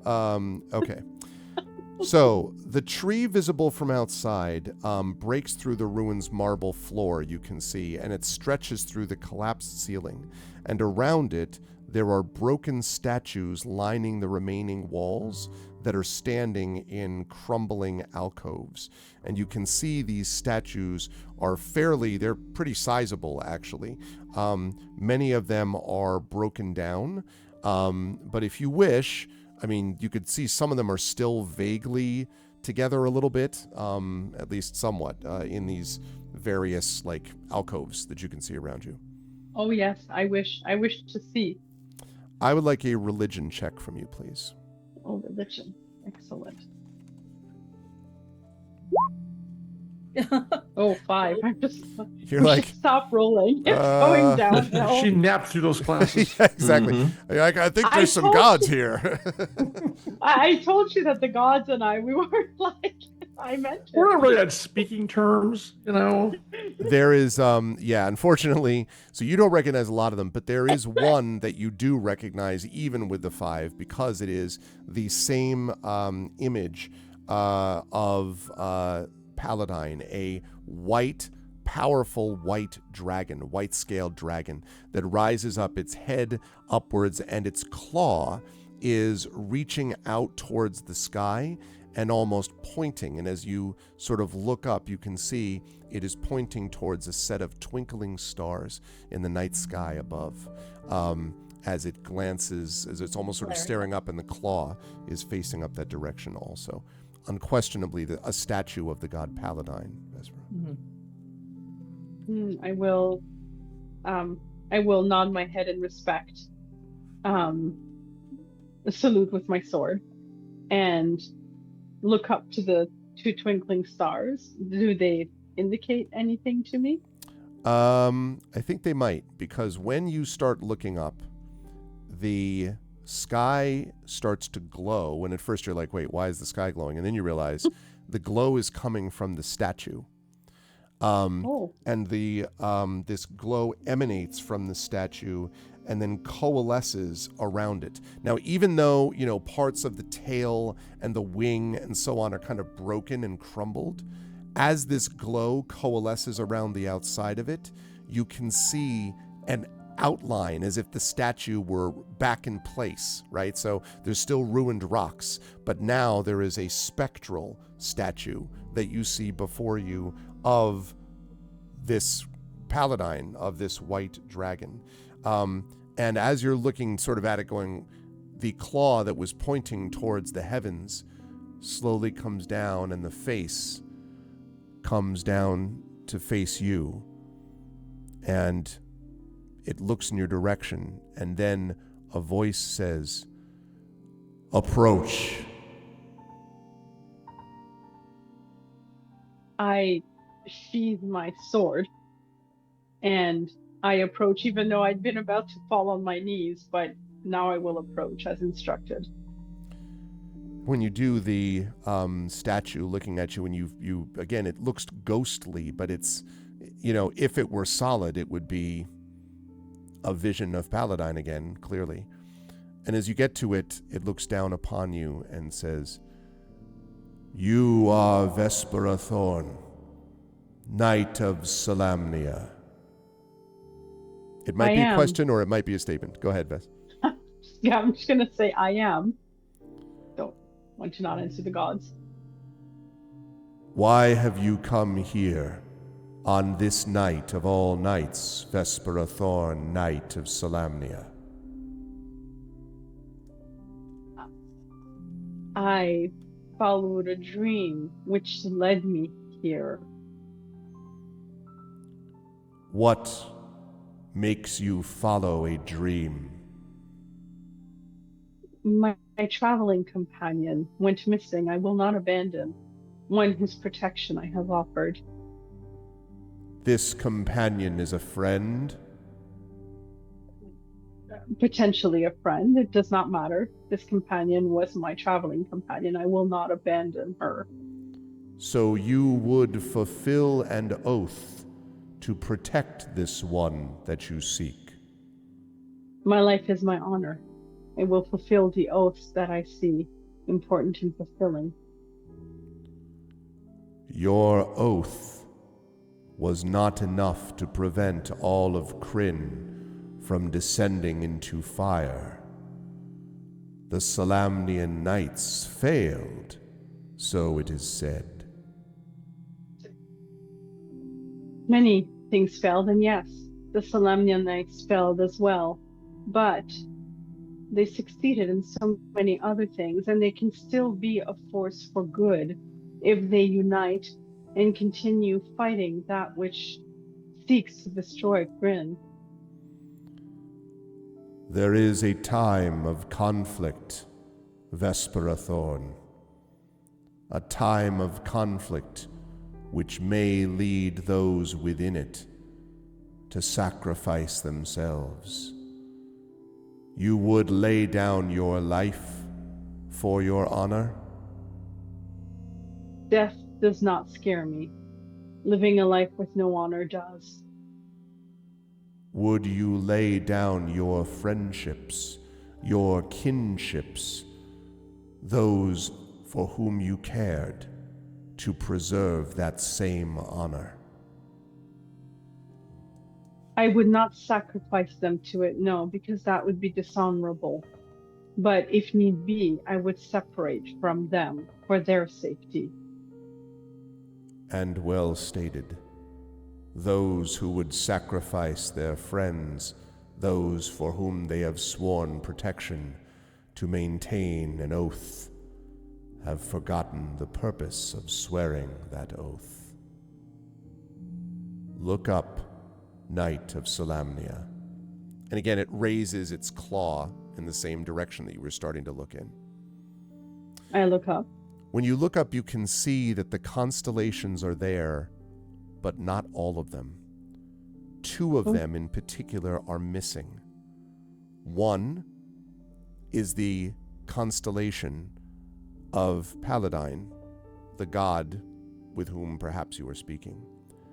And the other is a constellation that since you were a child you were taught is the constellation of Takesis, the Dragon Queen. It is missing from the sky. Do you see what is not to be seen, Vespera Thorn, Knight of Salamnia? Takesis, the Dragon Queen, is no longer there. Neither are you, and you are here. So am I to understand that she too has returned, or will soon? War has returned to Kryn, and those on Kryn must fight to preserve it. The Dragon Queen moves again, and I must move again as well. So I have summoned those who are my agents, those who would spread the good that I possess within the world. I have need, Vespera Thorn, Knight of Salamnia, of a herald, someone who can declare the word of Paladine, and who can live their creed and their oath, as you do now, for a purpose beyond those of moldering temples and books in libraries. We must live again. Good must balance evil, and you must spread the word of its coming. Would you do this? I am honored and humbled, but I am not even a Knight of the Rose, Paladine. Perhaps you, a high knight, could better serve your purpose, for your cause, of course. If I choose you for my purpose, then I am choosing the right one. It's as close as you think Paladine's voice has ever come to. Let's talk about who decides this. I will lower my head and understanding and respect and say, of course. I will do this then. Be warned. The Knights of Salamnia are, as you have said, distrusted. And if you speak with my voice, If you bring the word of Paladine to Ansalon and to Kryn, there will be those who accuse you of foolishness, of trickery. There will be those who try to kill you, Vespera Thorn. Do not take on this burden without awareness of its consequences. Again, I do not fear death. I fear not fulfilling that which I have been put on this earth to do, on this world. This is why I became a Knight of Solamnia. And if you decree that I do this, then I will go forth as long as I may. And should I fall doing so, then I hope to meet you amongst the stars. Then kneel, Knight of Solamnia. I kneel. As you bow your head in respect and kneel, you feel something touch your shoulder, and you are dimly aware, maybe like just sort of your left shoulder, Vess, so you can kind of look off and just briefly see that it is a white claw that has taken your shoulder, and for a moment, your shoulder burns with a white hot sort of, almost as if you're being scorched. But it is not a dragon's flame. It is the flame of being too close to the sun. For just a moment, and then the claw is removed, and you hear, "Rise then, Knight of Solamnia, Herald and Paladin of Paladine. Go forth, fulfill your oath, spread this word, and be comforted. Evil walks again, but it does not walk alone."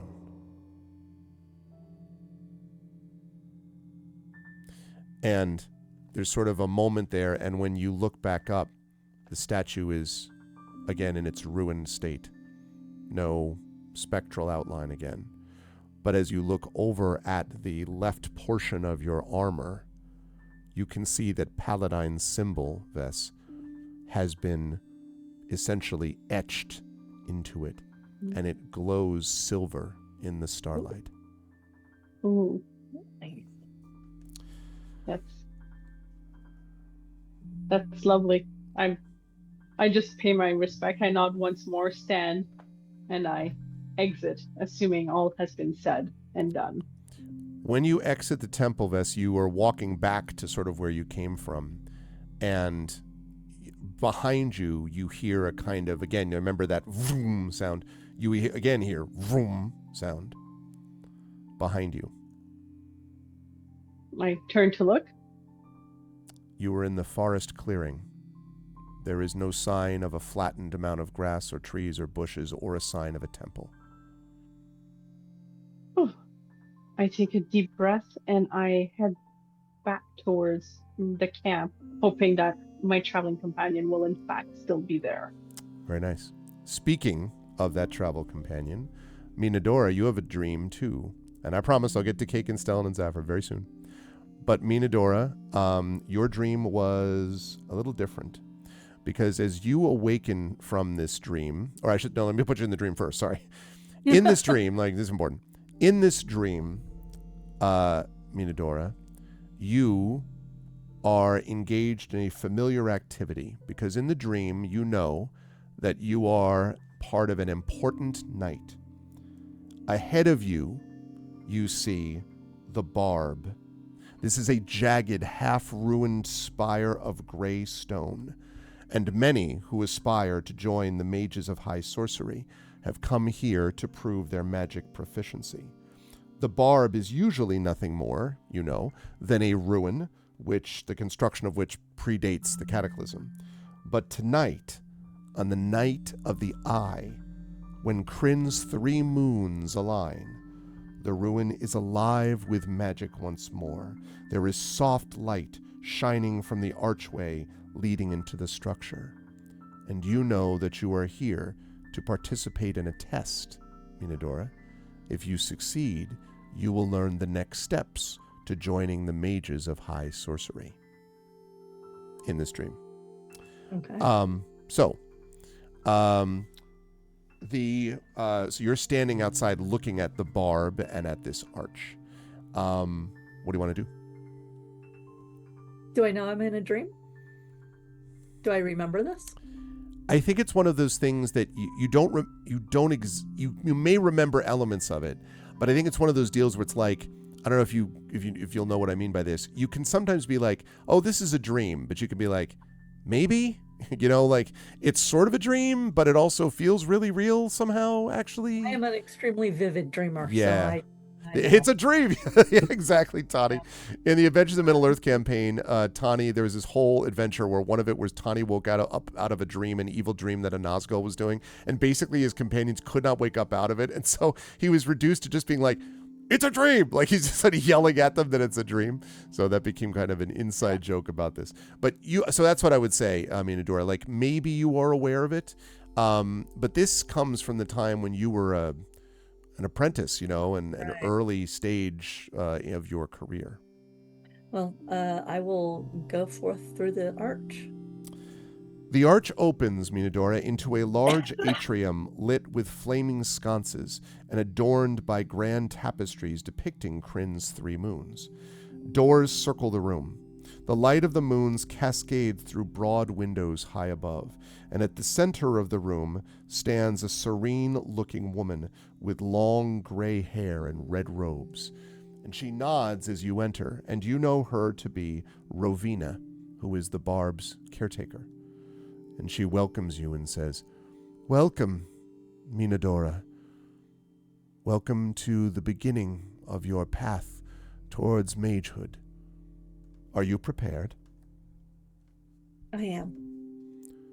You know that this test you will engage in is the first of many, and that the later tests could be severe. I have heard. Then you are welcome. This place is a place of ancient power. During the night of the Eye tonight, magic flares to life to test would-be mages. And it is flared now to test you. Now, I would like a couple things. First of all, there are these, as I mentioned, these sort of tapestries, these grand tapestries depicting Kryn's 3 moons. But I'd also like you to make a perception check for me, please, Minadora. Let's see, perception. I did very badly. Did I actually roll a 1? 3. Or you rolled a 1 that led to a 3? Yes, I did. As a matter of fact, I did not do well. So possibly this could be because you were sort of preoccupied maybe with what you see from both the tapestries and the moons.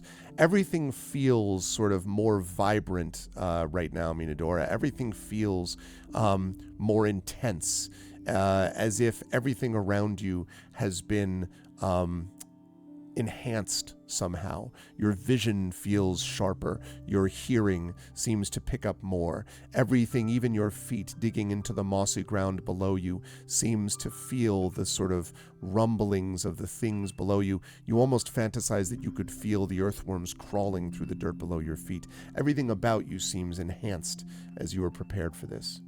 And Rovina leads you to one of the doors coming out of this place, and shares with you. She says, "To pass the night's test, you must face the trial in one of the tower's rooms.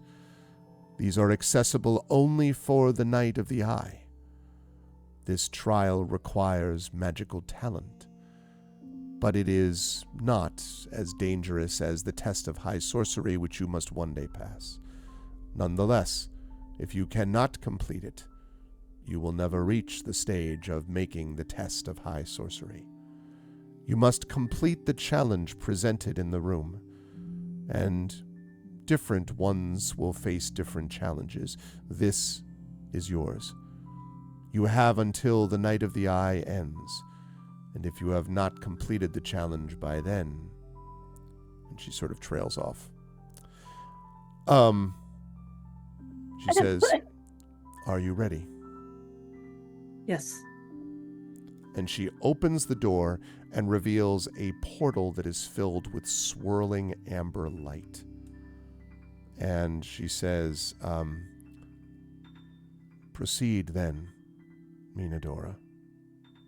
Then I will walk through the portal. You get a vaguely nauseating sensation just for a moment as you pass through.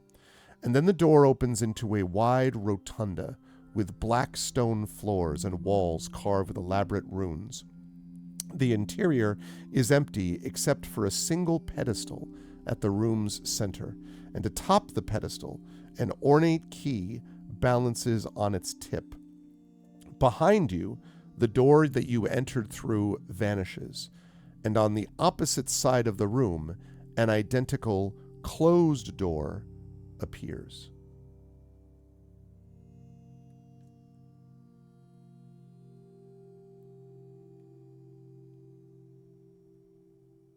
Well,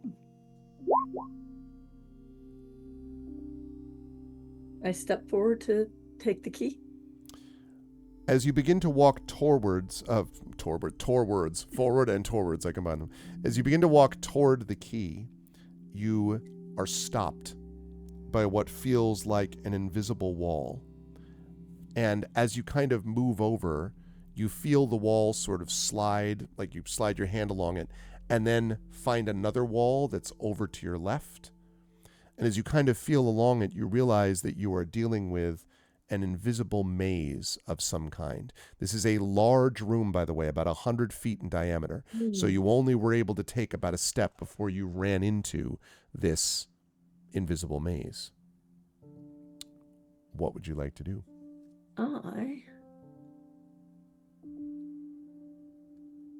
Where am I? Exactly, Drew.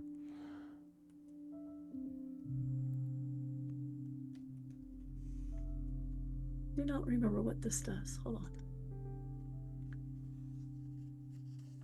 Do you have an unlock mage spell that I wasn't aware of? A maze spell that I wasn't aware of? No, I have dancing lights, which I can go before me and see what actually, if they impact something. Okay. So Yes. Okay. So as you cast dancing lights, you can see. I will ask you to make an investigation check, but I'll give you advantage on this because you cast dancing lights first.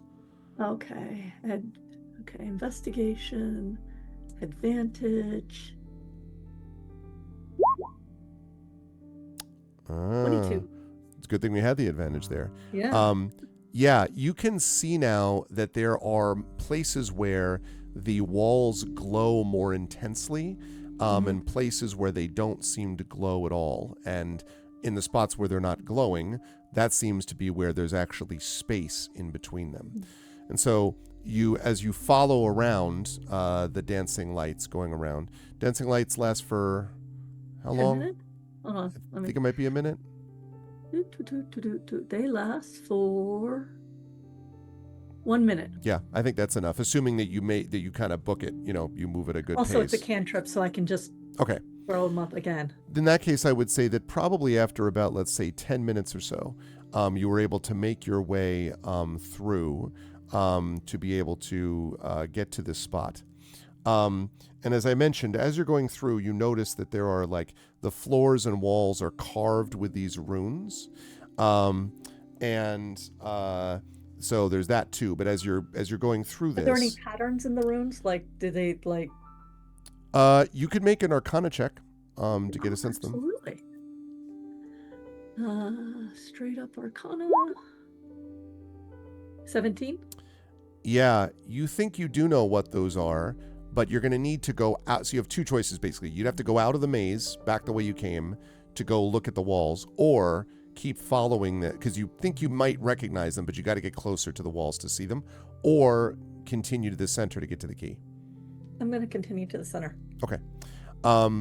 When you get to the center, you see the key sitting on the pedestal, and the wall that is not glowing that you pass through allows you to stand right next to it.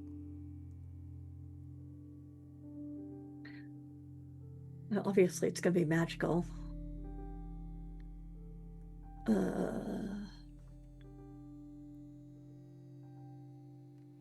that do? Well, I'm going to reach out and touch the key. When you touch the key, the dancing lights and sort of kind of flicker, and the walls that were around you vanish. Nothing is glowing now because the maze walls vanish. Mm-hmm. And you are now holding a key. Is there anything on the floor before I walk straight to the... There is not, but there are, except for those runes, and there are still those runes around the walls, around the room, but there's no longer a maze in the middle of it. I'm going to take a moment to look at the walls. Okay. So when you got close, you made the Arcana check that I mentioned, and you think you do recognize it. This looks like an cipher, basically an arcane cipher, for a spell which you know to be the knock spell. Oh. Well then. As if you could read it from the wall. Yes. Well, I will, when I get to the door, rather than use the key, I'll use the knock spell. When you use the knock spell, you hear a click, click, click, a click, and something sounding like tumblers falling within the door fall, but the door does not yet open. Does it unlock? It does not. Now I use the key. And it does. When you put that in, and it opens, and as it opens, you see on the opposite side of the room this swirling orange portal again through the now open door. Before I walk through the portal, I'm just going to take a quick look around. Just make sure I'm not missing anything. Okay. Go ahead and make a perception check. Just on GPs. Good points. Apparently, I am not good at perception. Apparently, there's a portal right in front of you, for sure. What? There's definitely that. I'm like, okay. Well, I look around. Nothing else looks like interesting. I walk through the portal with the key. And when you walk through, the key, you notice, vanishes from your hand, and you vanish from the room. And you emerge into the atrium of the barb. And as you pass through this time, Minadora, you realize what might have struck you as odd before. There are many doors leading out of this room, but when you first entered the barb, there was only one door which entered it. Rowena is standing there, and she nods at you and smiles, and she says, "Well done. You have taken your first step in a long journey. And this one, I think, will come with you." And she hands over a book. It's an ornate leather-bound book that may seem quite familiar to you. Yes. And she says, "These books choose the user of magic as much as the magic user would choose them. And you can do several things with them. Either use it to fill with spells, runes, and various arcane magics, or perhaps indications of your journey of what will happen next. Also," she says, "these scrolls," and she hands you 3 of them, "these scrolls will mean little to you now, but there may come a time in the future when you will need to hand them over. There will come a time when you will need to do more than simply pass a test on the night of the eye. Keep them safe." I will. "Then I congratulate you. Go forth. You have taken a step on a journey towards becoming a mage of high sorcery." At which point you awaken, Minadora, and when you awaken and look around, you see a rather confused, perhaps, Vespera Thorn walking up to you, looking as if she has been awake. Did the alarm spell go off? I didn't hear it. You're muted.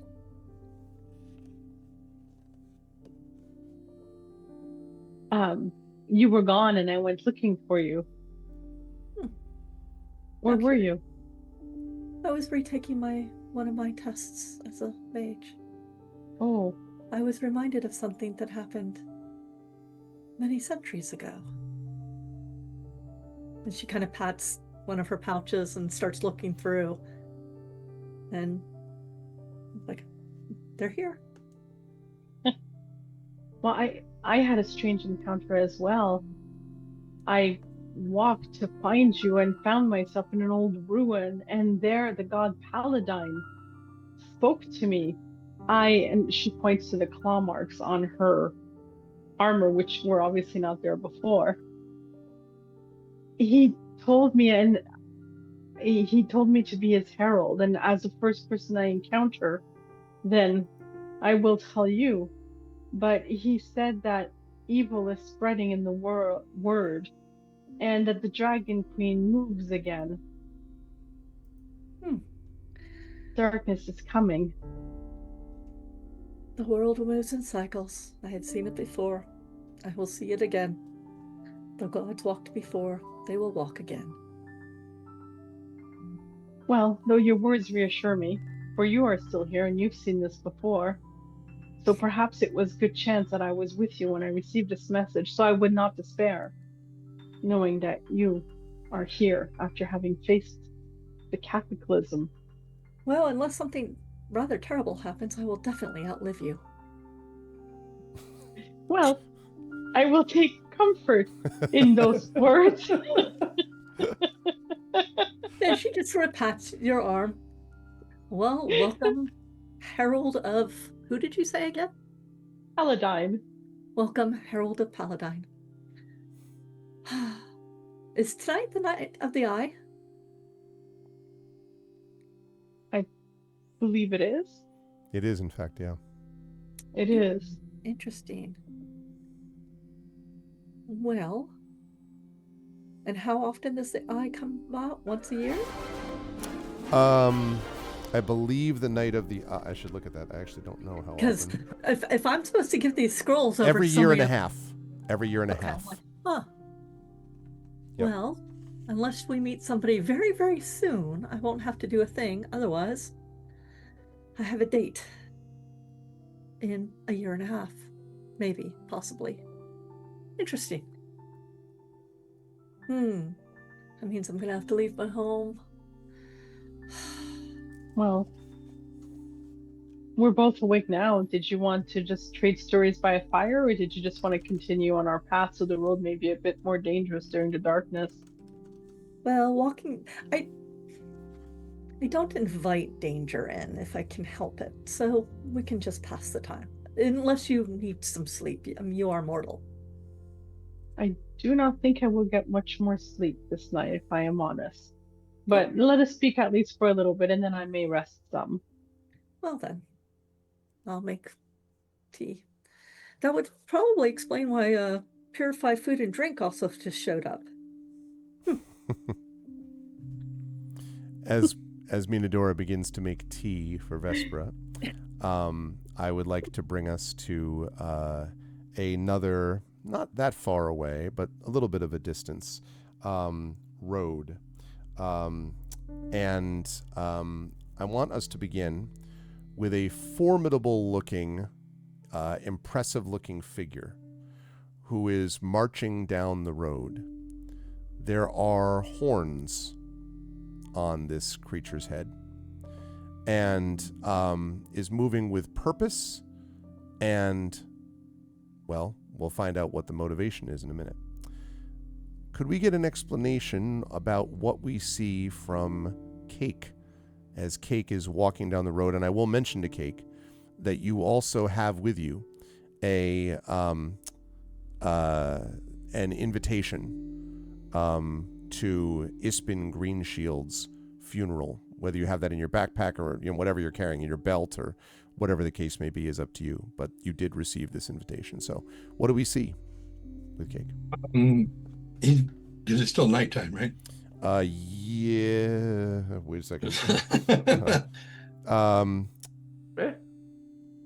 No, this is actually, I would say, afternoon probably for you. Okay. Yeah. Then it's probably much easier to see him. Okay. Yes, good point. because he is pitch black. Okay. I mean, his fur is solid black. Okay.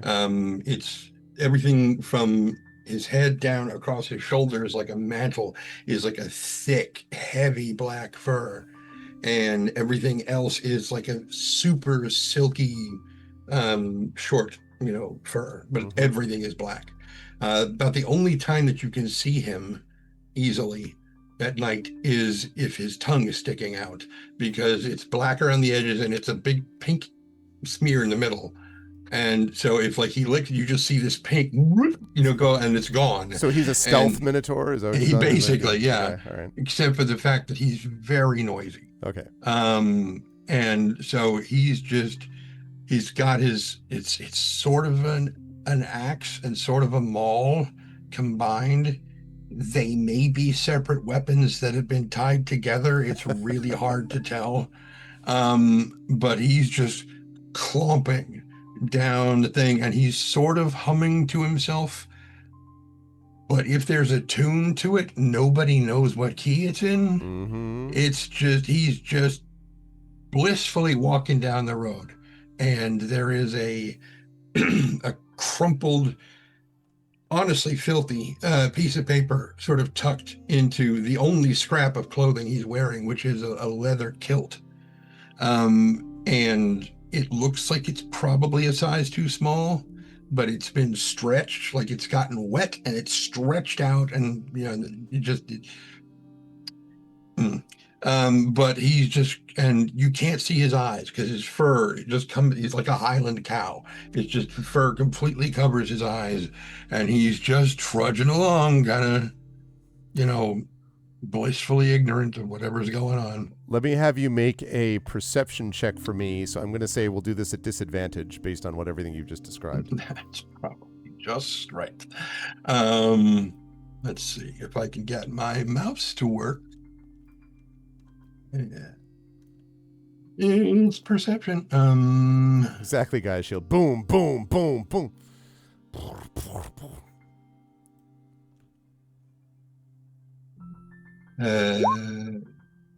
11. Okay. Wait, no, that was not a disadvantage. Oh, yes. That's right. Crap. You wish you rolled so high. Yeah, probably. There, that's better. 4. Yeah, exactly. that works. So I think it's fair to say that you have absolutely no idea. You do not see anything first, but this person that we're about to talk to does. I'm going to assume for a moment, but I can be corrected here, that Stellan is sitting on the road cross-legged in some element of meditation. When Stellan, you hear like from behind you, maybe with some or whatever it is, coming from a good distance down the road, that is, despite your discipline and experience, a little bit distracting. Can you tell us what we see when we look at Stellan? Well, the only thing I'll change is I actually did this under a tree. Oh, that's fine. Can be under a tree. Why not sure. be in the shade? Sure. It's an unassuming young man in their early 20s, light brown hair, lithe build, but muscular. I mean, they're not, they're in shape. Light brown, I said brown hair already.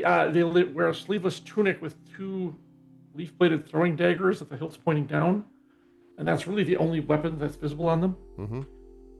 And yeah, they are doing kind of the classic Lotus meditation, and as soon as the tremors hit, which probably exceeds his either the sound and or the humming, he cracks an eye open, and the eye is copper colored, not blue or green or any of the normal colors. It is copper. Both eyes are copper colored, and he cracks it open, looks in the direction of one eye looks that way, and then both eyes open because Stellan's never seen anyone like this before, and just watches this massive minotaur, right? Correct me if I'm wrong, because You are correct. I've heard of them. I've never seen one. And just watches him don't approach. And when you get closer, Can't help it. You are huge, is exactly what he says. He just keeps moving, keeps humming. Okay, this bears investigation. Rolls to his feet and starts, I guess, trotting because he's probably moving pretty quickly. Yeah, he's got a pretty long Yeah. stride, so yeah. No problem. I can keep up. And tucked in his belt is a neatly folded slip of paper. And he also has a small piece of wood that he apparently was carving with the tip of one of his daggers. But that gets sheathed, wood gets put away, and it starts lightly jogging, like he could do this all day long, until he catches up with this guy. What did you, the weapon you had is what? Like an axe and a maul mashed together? Yeah, Okay. And kind of. armor, no armor? It's a max, if you will. He's Max. Nice. He's wearing a kilt. And you said nothing else. Kilt and Nothing fur. else. That's it. All right. Kilt and fur. Okay. And you're still going ahead. And I start like, you know, the big dog and the small dog in the cartoons. I start kind of circling you, still trotting around very easily. I keep up to, I just examine you from all sides, like, incredible. Look at the horns, which are way out. Well, if I jumped, I could probably reach up. Are you hungry? It's still just kind of moving around you, and now I settle in by your side and are trotting alongside you. And at that, he's just like, yeah. But he doesn't stop. He just keeps going. Wherever are you going in such a hurry? That way. Well, okay, let me rephrase. What is at the end of this journey you're taking? And You seem very determined. finally, something seems to click, and he just stops. Like his hoof is still in motion, and just skids and builds up a little Dust cloud. pile of dirt in front of it as his hoof just Easily skids in match there. his, yeah, I just, He stops, and like he's in mid stride, so his legs are still like he's walking, and he just stopped. I could almost walk under them, I'll bet, if I Yeah, jumped probably a little pretty. bit. You Yep. don't want to, You're but like, he like what, 7 feet, 8 feet? What's all? 8 feet. Yeah. Okay, yeah. And so I was a he- scoop a little bit. He turns to look behind him very slowly, and like he doesn't see anything. That's because I'm on your other side. Over So here. he turns the other way, all the way around, and doesn't see anything.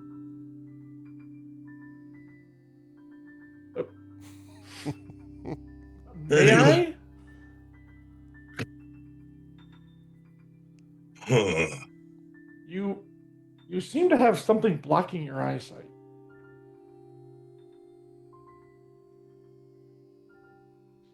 What? Bend over.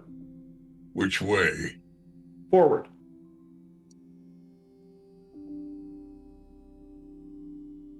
Forward. You step in front of him toward my voice. You step one step back. And he just, okay. And he goes over at full speed, and his horn just. Oh, shit. He is Stellan he is now- gored for 30 points of damage. And, like, damn it. He is, We're not even he is- sure I could he dodge is that. now an arch of beef. He's like a Well, McDonald's. which is like, first of all, Uh, get a good look at his face, which again, this is just the most amazing thing I've ever seen. All right, I'm gonna do something, not gonna hurt you.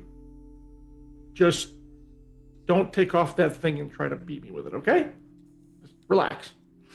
And he clear the- collapses. He what? You tell him to relax, and he drops to the ground.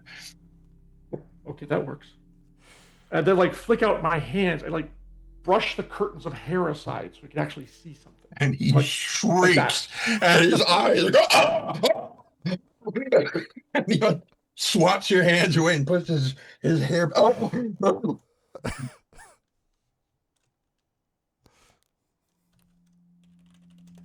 Are you okay? It was too bright. Maybe you could try that again at sundown. How do you know where you're going if you can't see anything? I could see everything. You couldn't see me, and I was standing right next to you. He stands back up and looks around, and he still hasn't looked next to him. He is just it's just this disembodied voice that he can't figure out. And he's just like, what? Look down. Oh, hi! You are the most fascinating creature I've ever seen in my life. You are absolutely, I mean, my teachers told me there were creatures such as you, but I never thought I would see one in my, this is amazing. Right? He's absolutely sincere, by the way. He's not being sarcastic. He's just like gobsmacked. Are you really in such a hurry that you cannot take a, or you know what, we can walk and talk. And he starts moving. Okay. And it picks up the speed in. Where are you headed? What is your destination? That way. A long trip. Building? A person? I'm not building a person. Are you looking for your people? Like to rejoin your family? Family. Let's go with family. No. Oh. Are you seeking someone? Are you looking for somebody?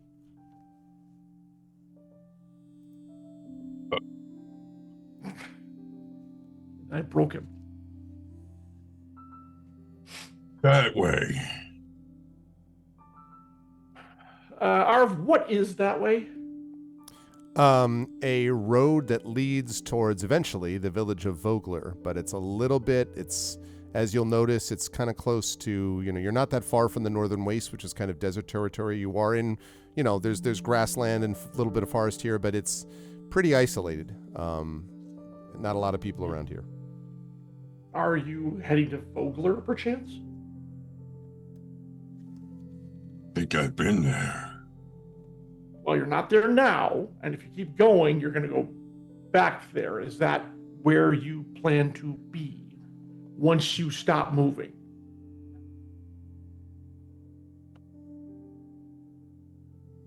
What?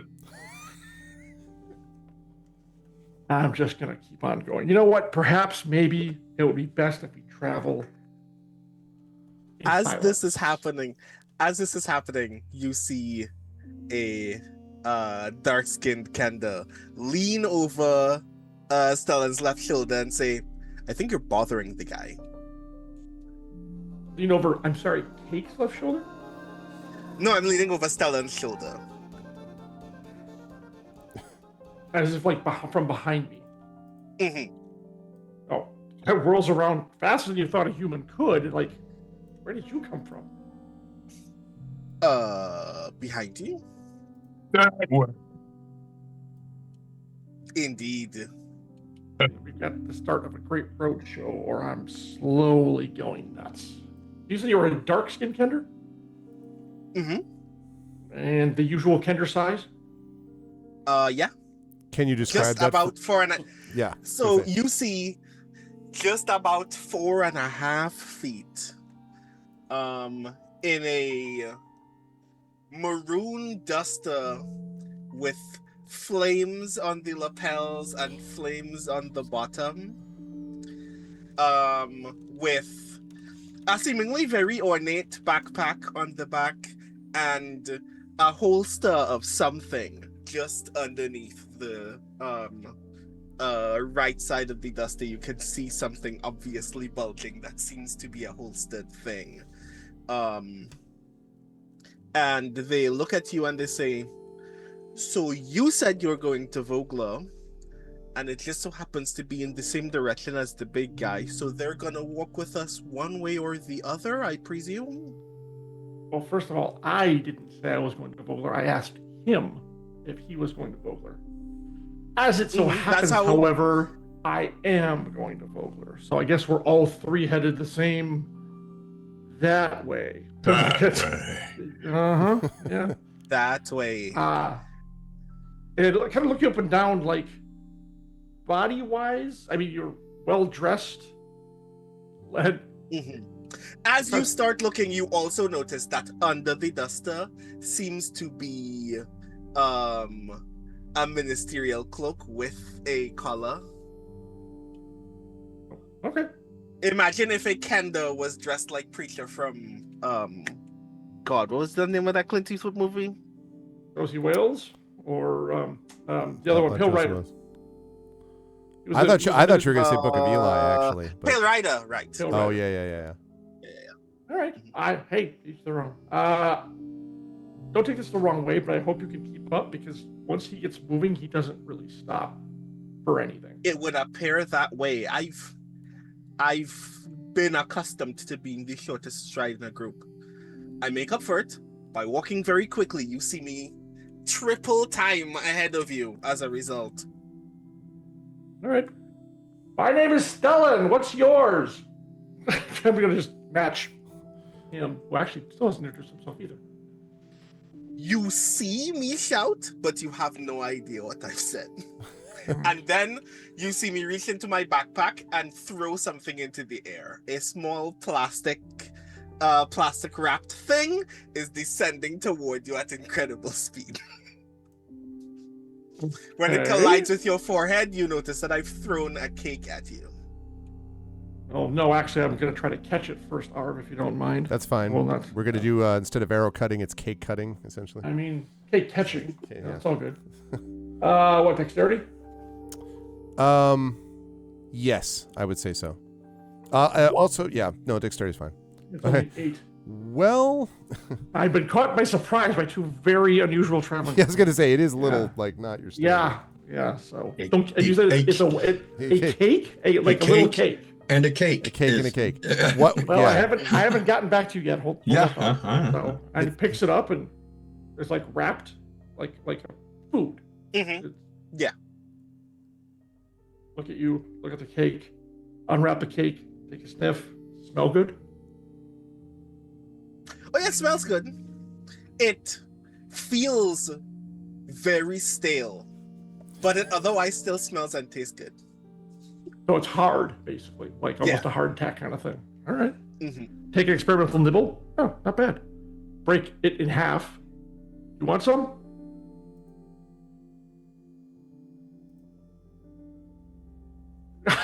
Have you been moving all this time? The whole time. Oh my god. Yeah. All right. Meanwhile, now you finally hear me shout back at you. Tastes awful, am I right? And you've seen me I've actively had eating one worse. very enjoyably. I run to catch up with him because I don't really carry much. That's pretty easy. And tell him I've had worse. Believe me. Same. Do you know his name? It's by always the nice way? to receive a gift. Well, yes, thank you. Do you know his name? Pointing at the still marching. I do ahead. not. I've met the both of you just today, and I still haven't heard your name properly against the wind either. Okay. My name is Stellan. What is yours? And I'm Zafra. It is a pleasure to meet you, Zafra. Travelers along the road make the miles go by much quicker. At which point, there is around the path, as the path bends, a quivering scream, and you hear, "Please, help!" And a young man, looking desperate, rushes around the bend from ahead of the 3 of you and races in your direction, which is a perfect spot for us to take our break. You are watching the premiere of Dragonlance Shadow of the Dragon Queen, as these preludes introduce you to our 5 characters with which we'll be spending a considerable period of time and many levels to come. I am joined, as always, by the amazing and awesome players, Trendane Sparks, John Helfers, Marie Bilodeau, Brandon O'Brien, Jennifer Brozek. I hope you were enjoying this as much as I am, chat, and if so, I hope you will spread the word and let people know. It is 10:02. If we can be back here at 10:10, then my plan is that we will get wrapped by 11 o'clock. I'm going to really try. So let's aim to be back then. Otherwise, please spread the word, everybody, and stick with us. We will be right back. Until then, everyone, please hold tight.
Okay, we are back, and I am excited to see what these folks get up to as we continue with our session 1 with the premiere of D&D with Infinity Beyond Dragonlance Shadow of the Dragon Queen. When we last left our heroes, we have now been introduced to Vespera Thorn, we have been introduced to Miandora, and we have just been introduced to Cake, Stellan, and Zafra. Well, the introduction for Cake, I mean, we've been introduced to a Minotaur. We don't know whether the name's Cake yet. Although we have been introduced to a Cake. I haven't gotten his name yet, no. A Cake was introduced to Stellan's face, more specifically. That was before this person comes, bolting around the corner and sort of running right towards you and saying, please help me. And you can see as you're looking in this direction, if I can pull that up, there we go. No, also, can you move this over here? Good. All right. You can see as you're looking at him that there is a young man who is running towards you, kind of has sort of sandy brown hair, a freckled face, looks fairly tanned. This seems like probably someone who spends a good deal of time out in the fields doing work, maybe, and looks completely just, please, and he actually nearly runs into you, Zafra, as since you're ahead of the group a little bit, nearly runs into you, and he says, please help me, and he literally, Zafra, like grabs you by the shoulders, he's like, help, you have to help me, they're going to get me, they're right behind me, and he's like jabbing his thumb behind him. I put my hands around this man's face, like covering his ears, gripping him very tightly, and then I just very sternly tilt his head to the right so I can see behind him. As you tilt his head, there is definitely nothing behind him, and he's like, they're right behind me. He's like, you could feel him quivering, Zafra, like, are they invisible? What do you mean? And he kind of like looks around, and they were there though. They're there. They're people and their stuff. They had cloaks and they're hurting people. They're right. And like he's extremely incoherent. Where did you come from? The farm. The back. I was supposed to help the horses and he flips out because then as he turns is talking to you, he catches sight of this massive 8-foot-tall furred thing, and he's like, and he's like, you can see he's very much on the edge, Zafra, you suspect, of we've reached like red zone level, right? Like if he takes one more thing, he's either going to burst into flames or faint. The level of pressure is very high. He's about to burst. Yeah. I tilt his head back to me, like literally, like very cartoonishly straighten back his head, and I go, This level of excitement that you're having is good. Extreme emotion is valuable. What? How far is this farm from here? Oh, it's not. I work at the farm. They're on the road. That guy. There's a thing there. The big furry thing coming. Right. Minotaur. Yeah. That is not that one. Well, no. That he's pointing at clearly Cake at the moment, or well, you don't know that he's Cake at the Minotaur. That is there, and he's like pointing in That front of him. He's one's- like, that but one's those cool. were those other ones aren't. Minotaur is not attacking you, And then he sees you. right? No, right? No. And you can like, you can see he's like, Why don't you take us to your I had- farm? this. Yes, please, as swiftly as I possible. hate to see in he fact. sees someone normal at the same time he's seeing someone normal. His head is clearly trying And to I take his slot arm into like, what? position. You know, like he says, okay, yeah, why this don't way, you- this hey, way. Saffron, let go of his head, please. Ugh. Yeah, why don't you take Well, us if you to let your his head farm? go, actually, do you? Okay, yeah. I mean, He says, The Minotaur's already passed them and it's still just going. he's like, Yeah, and solid foot and a half, solid like 4.5 feet away from us, just taking off. he says, is he with you? He says to Stella Somewhat. and Zafra. sure. Let's go with that. All right, Yeah. well, so He'll be so useful. Come on. He follows Come on, and he come on, says, come on, "Run! Why don't we run? We're running. We're running." he says, We were well, running before. yeah, he's running, so he's running after you. And he says, well, I work at a farm. Nearby, there's a farm, and there was I was hired by some soldiers to travel with them and take care of their horses. I don't know much about them. They had armor and they had this helmet. And they were talking about something about enemies like being around, and there were some problems. And I didn't really listen. I was just taking care of the horses. And then just a minute ago, all of a sudden there were these arrows that hit him, and then the bunch of like ones in big black cloaks jumped down and then he swung at them, and I hid in the brush, and the ones in the armor tried to fight him off, but a couple of them got hurt, and then look. Can you fight? Because they're gonna need help. I don't know what these things are, but they're hurting him. And I'm just working a farm. He looks like he's the edge of tears.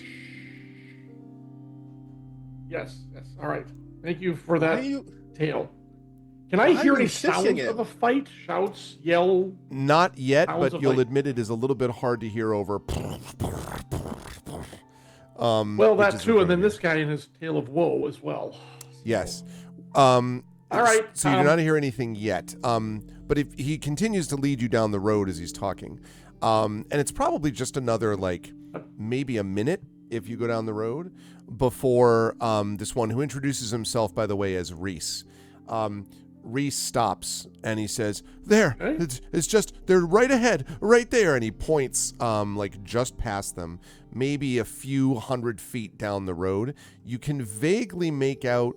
There seems to be something down the road. It's a little too far to make out exactly, but there does seem to be something and some movement nearby.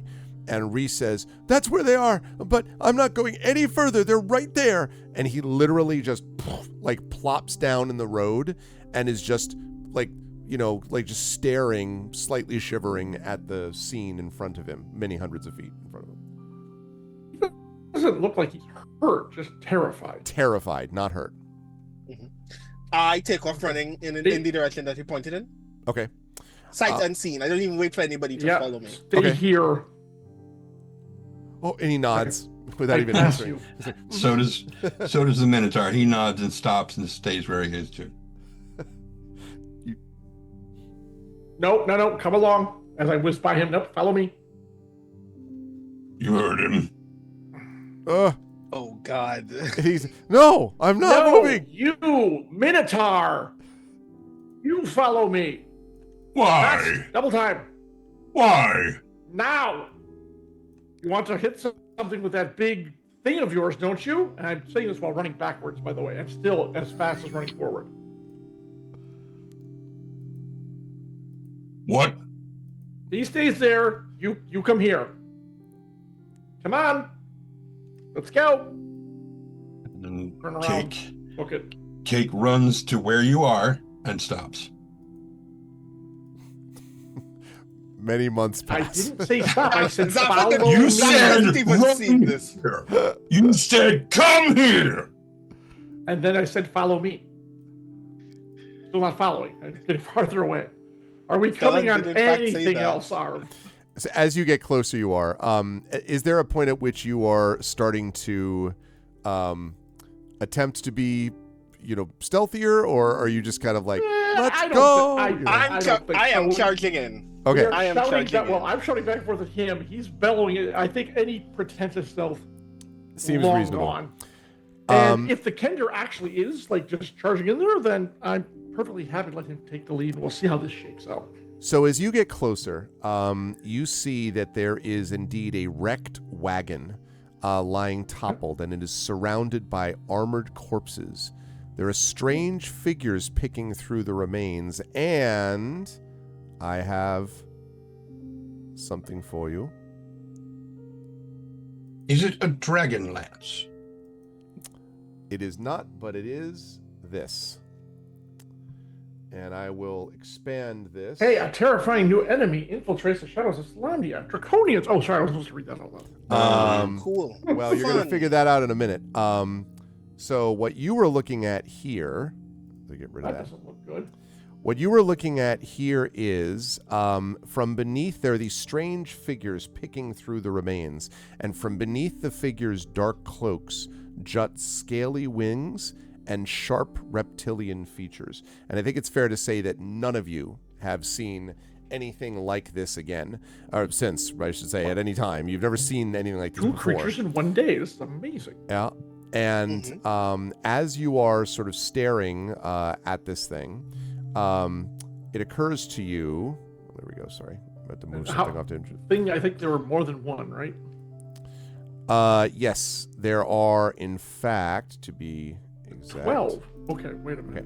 Yeah, exactly. There are 35 of them. No. Also, I think we need to talk. one thing I do need to note, by the way, is that underneath those cloaks, you can see that they are also wearing some kind of strange armor, and there's a symbol on them. And I would like all three of you, even Cake, to make religion checks for me, please. Hey, now. So Oh, Zafra, no. Stellan, and Cake. Religion. You can do that. Oh my, not great. What's the chances that I know any religion? Oh, Let's see. sweet. Oh, I guess I was paying attention during one class. okay. Stellan with the 18. We'll come back to that in a second. Wasn't really my bag, Hit you know? 7. Okay.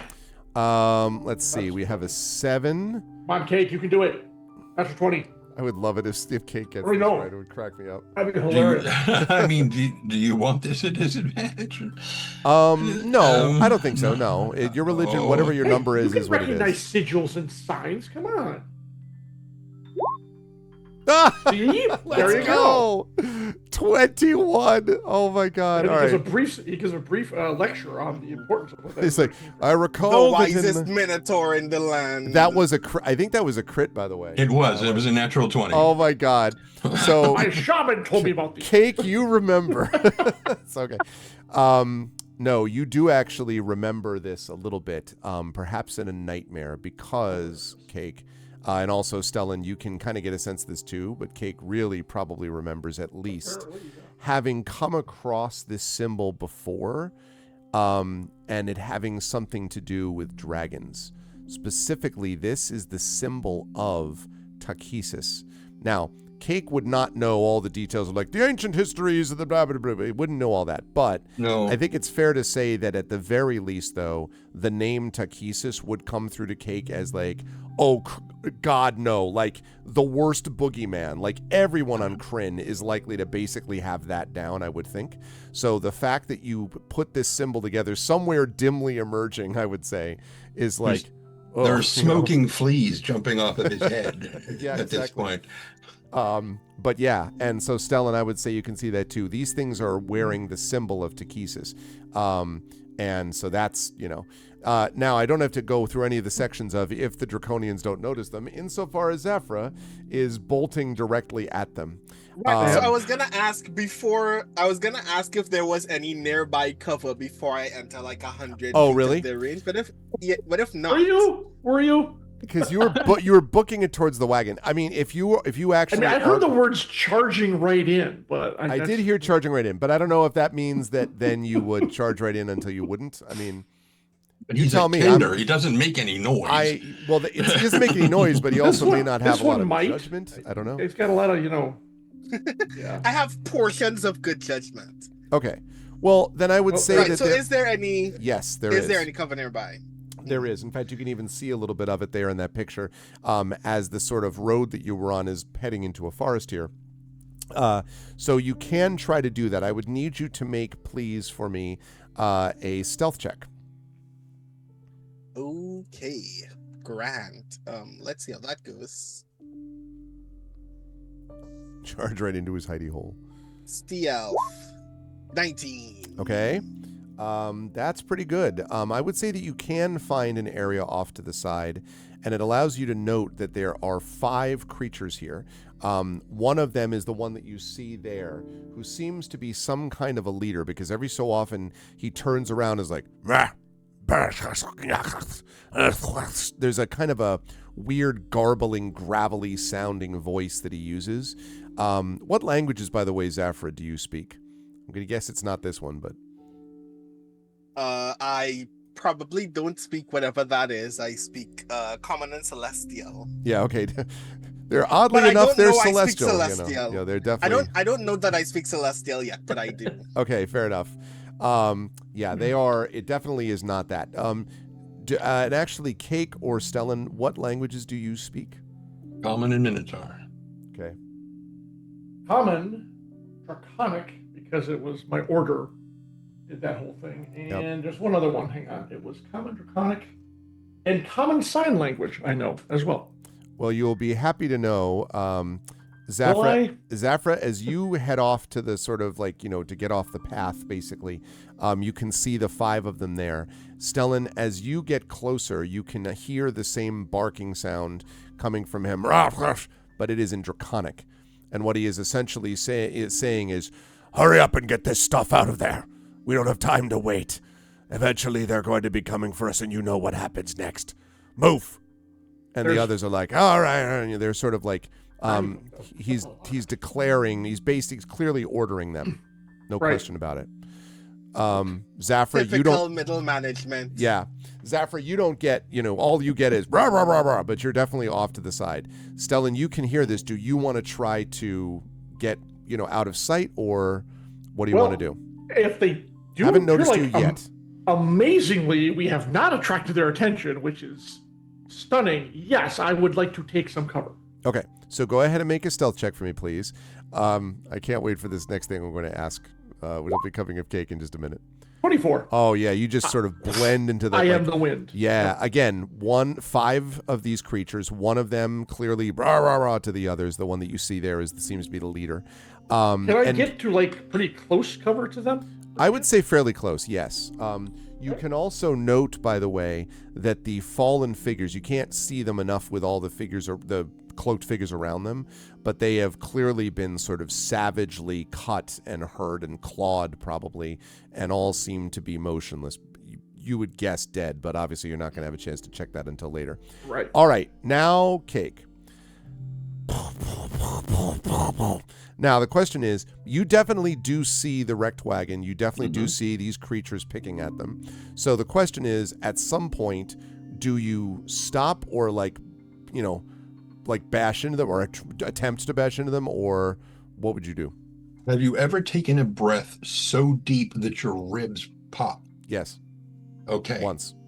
He does this, and it's sort of a mixture of a bellow and a roar and something even worse than that.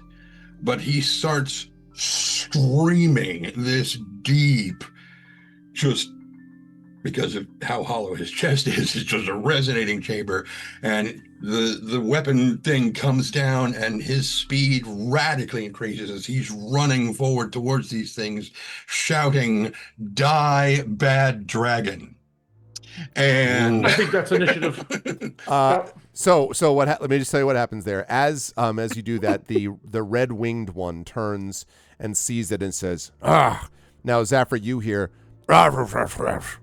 what Stellan hears is, "We don't have time for this. You two, deal with them." And he and 2 others, let me make sure that's right. Yes, he and 2 others slip basically slip away here into the forest beyond. The 2 that remain look up, see you charging, and hear the orders. And now, yes, indeed, I would like us all to roll initiative. Let me get my turn order up. 1 second. Hold up. Where's my turn order? There it is. Lovely. Okay. Let's roll initiative. Let's get some music going. Let's fire things up. I do not have a combat move for you here, but I do have, actually, hold on a second, because I do actually have tokens that I can at least show you what that looks like, although we don't have a battle map for this. Oh. They look like this, and I will shift it so that you folks can see this here. We have to select our tokens before we hit initiative like the other things, or no? Sure. I think you, yes, Wow. click a token and choose add turn. Yes. Okay. I'm going There we go. Okay. I couldn't move mine off my screen for a second until it could make it leave. Okay. Okay. My God, they're running over into the northern frontier. This is terrible. Oh, sorry. Those are what they look like. Two of them. Exactly. Are you ready to roll? Okay. Let's get rid of the ominous music. Let's put on the combat music, and let's go with, let's go classic. Okay. Right. Okay. So here we go. Oh, there we go. Yeah, and you have to click a token and choose add turn. It looks like. Oh, wait. I don't have. Oh, right. You don't have that because we don't have your tokens up. Yes, that's right. All right. Except Cake does. All right. Well, you should still be able to, from your character sheet, I think, do that. I got the initiative roll. It's a 26.18, but I don't know how to get it into the turn order. Let's see. Can I just drag it over there? You should be able to. I would think you can drag it over there. You said doubtfully. I see Zafra on there now.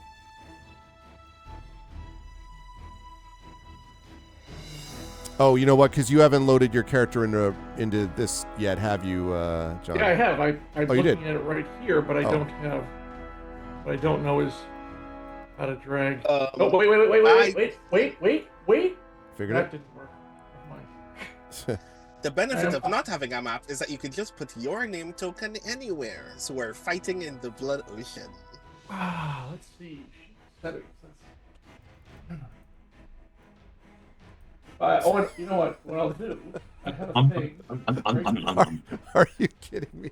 Yeah. Is that really? He does that all the time. Oh, All the time. I think that is me, actually. Oh my Or god. one of these two is this one. Is this it? Can't tell. They all look the same. I'm top right. I think the other one is you. No, actually. Oh, yeah, that is me. You're right. There we go. Okay. Good lord. So I'm the one in the middle, so I'll put it right there. Going 250 miles in the leap of an eye. All right. So if I get myself, click. I'm still taking my 26, by the way. I'm not re-rolling this. Yeah, I hear you. Just making sure. Okay. All right. We'll do this again. Does it work? There we go. Ah. Okay. All right, so now we can adjust it to 26. 26.20. Why can I not? Because apparently I rolled a natural 20. There it goes. Perfect. Yep. Great. All Okay. right, let me get that down. Obviously, Vess and Minadora will not be involved in this one. Stellan, by the way, I never got a hit point total from you. 10. 10. All right. I'm just going to politely lodge my complaint that the guys get to fight and the girls don't. Listen, You could do cool if you stuff. play different This is characters, not a balls and strikes situation. I know. You could have set this up in any way that you could have, Greg. This could have been any number of split parties, and this is a decision that you made. that I'm I just pointing made. out. I actually think it has more to do with the prelude that you choose is based on the different classes that you were. So as I was looking at them, I'm like, okay. you get different options Fair. depending on who you are. If you Gotcha. didn't It want a just so magic test, you didn't have happens. to be a sorcerer, It Jen. just You so know? happens I am a mage of coincidentally high that sorcery. we manufactured systemic bias. Of course. I guess you guys better Systemic kick bias. these guys' butts so that when you meet up, we can be like, all right. I don't know, man. These things, as I recall, are pretty damn tough. So it's going to be interesting. Okay. Let me just get I my will initiative not in switch there. initiative with anyone else because I don't see the point. Also, I haven't played a level 1 D&D character in so long. Yep. We were Yeah, talking don't just don't approach this like Like, Yeah, whirlwind. I'm immediately like, one of these things could step on me. I'm Yeah, so accustomed to Nisiana dying in isn't one here. turn. She doesn't believe in you. She won't keep you alive. Yeah, Yeah. exactly. These things will not happen. Okay. That is All right. it's a different world, sir. So the first one to act is going to be Stellan, who watches as the Minotaur, whose name we still don't know, is running towards these things. Amazing. And Yes. both of these creatures draw short swords, and you can see that they are both facing you, sort of prepared for the onslaught. So how far away am I from them right now? So you probably, because you are sort of at the moment hidden, you probably are, I don't know, 30 feet from them, probably off by the side of the road. So, Yeah, perfect. All right. and they are not paying attention to you. Exactly. They are paying attention to the big. Yeah, he's You know, yeah. So so throwing knives still have a range of, even though it doesn't say in here, the minimum is like 5, 10, 15, 30, which is ridiculous. It's 20 feet and 60 feet. So I want to get within short range of a throwing knife and then throw a knife at one of them. Okay. I'm going to do that. I'm going to give you, I will give you advantage on that attack since they are paying quite literally zero attention to you. Okay, great. Okay, well, neat. Then I will take the advantage. Ooh. And there's just And one, then, yes. basically one and creature 1 and creature 2, more or less. Okay, I'll whichever one I can get to closer, whichever one I can get within the 20 feet first. So Okay, if it's 1, sounds good. great. If it's 2, so whichever. All right, I'm gonna assume it's 1. Okay. And then yeah, it comes out and we throw. That works. Back to the thing. Okay. We're looking at a 12. Yeah. A 12 will not hit. Okay. It flies past them. In fact, it might work to your advantage because they didn't even notice, actually. They're still too occupied by looking at the, Minotaur. I want to get how involved do I want to get with this? So the one we had the red wings. These guys have what, like dull brown wings or? Yes, less? they are. Yes, they have essentially kind of there's greenish. They greenish brown is probably skin would be what I would describe. Medium height, maybe 5.5 feet ish, maybe 5'8", no more than that. I hope this is gonna work. Okay. And they're holding a sword. It is a short sword, but there's a kind of curved, jagged edge at the very end of it. It's not a scimitar, but it's got a sort of an upswing in the outside of the blade. Okay. You know what? I'm gonna help him out. He can probably handle himself, but no. With my remaining 20 feet of movement, I move to engage one, and then with my bonus action, I do an unarmed strike. Okay. All right. Now this one I will not get advantage on because I was thinking, no, I'm coming. Right. So, That's right. Disadvantage. I just want stuff like that. Nope. Okay. Automatic. I guess that's it. All right, and then let's try this. Fuck. Damn it. Unarmed 10. stroke with a 10 is not going to hit. The creature sort of sees you and kind of, and as your fist strikes the arm of it, you can feel the hardness of the scales that you just banged into. Okay. And it looks at you and it says, puny human in Draconic. I was insulted at that, but okay. That's my turn. Okay. That is going to lead us to Cake, who the last we left was charging headlong. What are you doing this with? Cake? So Cake, you may or may not see that Stellan came out and is engaging one of them, but regardless, both seem they have swords and are ready for your onslaught. He's focused. He's just going for one of them with the great axe. Okay. The one that Stellan is on or the other one that is currently unoccupied? I don't know. Okay. Whichever one's closer to him. They're even is the thing at the moment. Do you want to just roll 1d4 and 1 and 2 is left Sure. and 3 and 4 is right? Sure, yeah. 1d4. 3. So whatever that one was. That'll be the one on the right, which is not the one Stellan is engaging. Okay. Okay. All right. So proceed. You may attack with your maul axe. And he is doing so. I thought that said 24. No, it does not say 24. I am not seeing my dice rolls. Oh, that is a 15, it looks like to me, and that will hit. Okay. Actually, they are standing next to each other. You get cleave on that? I don't know, and here's why. looking at the rest of his character sheet, Yeah. it rolled him as a fighter, not a barbarian. Okay. It says barbarian, but he's got second wind. He doesn't have rage. I mean, I don't think they get rage Not until yet. okay. Level But I don't 35. remember barbarians getting second wind. Let me just double check and see. Core barbarian traits table, blah blah blah, skill proficiencies. Oh, I take that back. You do get rage at level 1 because we're using 2024 rules. I take that back. You do get rage, and you could enter it as a bonus action, by the way. So I don't know if you want. I mean, it sounded like you were raging. So I was don't know. going to, but it's nowhere on my sheet, I which don't is know why why I didn't it's say not on. anything. Yeah, I don't know why it's not on your sheet, but you definitely can rage in 2024 for sure. Okay, which does what? So that would mean you would have resistance to bludgeoning, piercing, and slashing damage. When you Okay. make an attack using strength, which is what you're doing, and deal damage to the target, you gain a bonus to the damage that increases as you gain levels of the barbarian. Blah blah blah. Lasts until the end of your next turn. And you have advantage on strength checks and strength saving throws. So the other thing that's cool is the rage will continue. You can extend it for another round by making an attack roll against an enemy or taking a bonus action to Right. extend your rage. As long as I deal or take damage, it continues. That's right. And you have 2 rages per, I believe it is long rest. You get 1 use back when you finish a short rest, and all uses when you finish a long rest. So Okay. you're raging, and it just gives you +2 rage damage.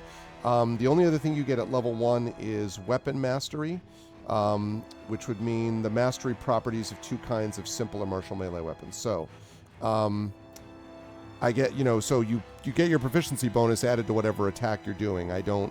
So Which I do anyway. I guess cleave is not happening for now. It doesn't look like so. Okay. Just a sort of regular attack. But if you were to hit, and you have, then they get an additional +2 damage. Okay. So I will roll this damage. We will add 2 to it. And sometime between tonight and the next thing, I will Double-checking reconfigure him game. as a proper barbarian. But I'm looking right at the 2024 rules, so yeah. Right. Okay. That's a note, by the way, to chat that we are using 2024 Oh, rules it does for say this. cleave. That's what yeah, okay. So It says cleave in the roll window, not on my sheet. not on your sheet. Yeah, it doesn't say. Right. I'm just double checking. Barbarian at level 1 does not have cleave. I didn't think so. Okay, never mind. Damage. I hope. I mean, you're going to do at least a point. Or 10. 5. Oh, 10, right. And then you got +2. Well, you got 3, I would assume, for Right. strength. So it's a 15. 15 points of damage. 15 points of damage. Good gravy. All right, so you just absolutely. Now, you do not kill it. You, however, hurt it a whole lot. It's like, it's like thrown back. And I would say that both Zafra and Stellan are able to see just the strength, like literally, like baseball swing lifts the thing off its feet, hits so hard, and just like cuts right through the scales, and just sort of lifts up and then hits the ground again, on its feet still, but quite hurt by that attack. Good stuff, Cake. And you can see, by the way, that Cake looks real angry. Just saying. I mean, the fierce scream, shout, bellowing, curdling blood cry probably kind of Might have given you the clue. Yes, Yeah. exactly. People in the next county are like, ooh, what the hell is that? Exactly. They're making stories up about you as we speak. I Right. assume you're not going to move anywhere since you're still on this guy, Cake, right? Oh, yeah. Yeah. Mhm. All right. So that's going to lead us to. Oh, sorry. That was waiting for a while to do that. It's really strange that. Anyway. It's oddly slow. Yeah, it's okay. All right. So that's going to lead us to Zafra. Zafra, you just saw Cake absolutely freaking obliterate this thing. It's not dead, but hurt. What do you want to do as you hide there in the shadows off to the side? How far am I from the other one? The one that Cake just hit is actually closer to you. The other one is probably another 5 to 10 feet past it. You are up a little bit though, so you could probably shoot either one, or hit either one, I should say. Cool. I roll out of I tilt out of cover. Okay. Standing obviously clearly so this other guy can see me. Okay. And everyone sees me draw a white and gold, somewhat tarnished handgun from my holster. And I aim the burden at the other draconian and fire. All right. Fire away. I imagine everyone's like, "What is that?" So A 9 misses. I'm going to give you good news. No, it doesn't, because we're rolling with advantage. It is paying 0 attention to you. It didn't even know you were there. So. Okay, god damn it. 24. So here is where a fantastic thing happens. Okay. So the gunslinger class that I'm playing has a feature called Bad Medicine. Okay. Bad medicine. Bad You medicine. roll 1 additional weapon damage die when determining the extra damage for a critical hit with a firearm. Oh, nice. Okay. So instead of rolling what would be 2d6 plus 3, 2d8 plus 3, I'm rolling 3d8 plus 3. Well, right, and because you crit, because that was a crit that on that advantage, right? Because you hit, that means that you get max damage, and that means because it's 3d8, you're doing 3d8 plus 3, which means 27. Mm-hmm. You just headshot it, basically. You just literally obliterate it. But now this is important. So you all hear, first of all, there's the shot. The shot, by the way, echoes, like echoes through the trees or whatever, and the creature topples over and hits the ground.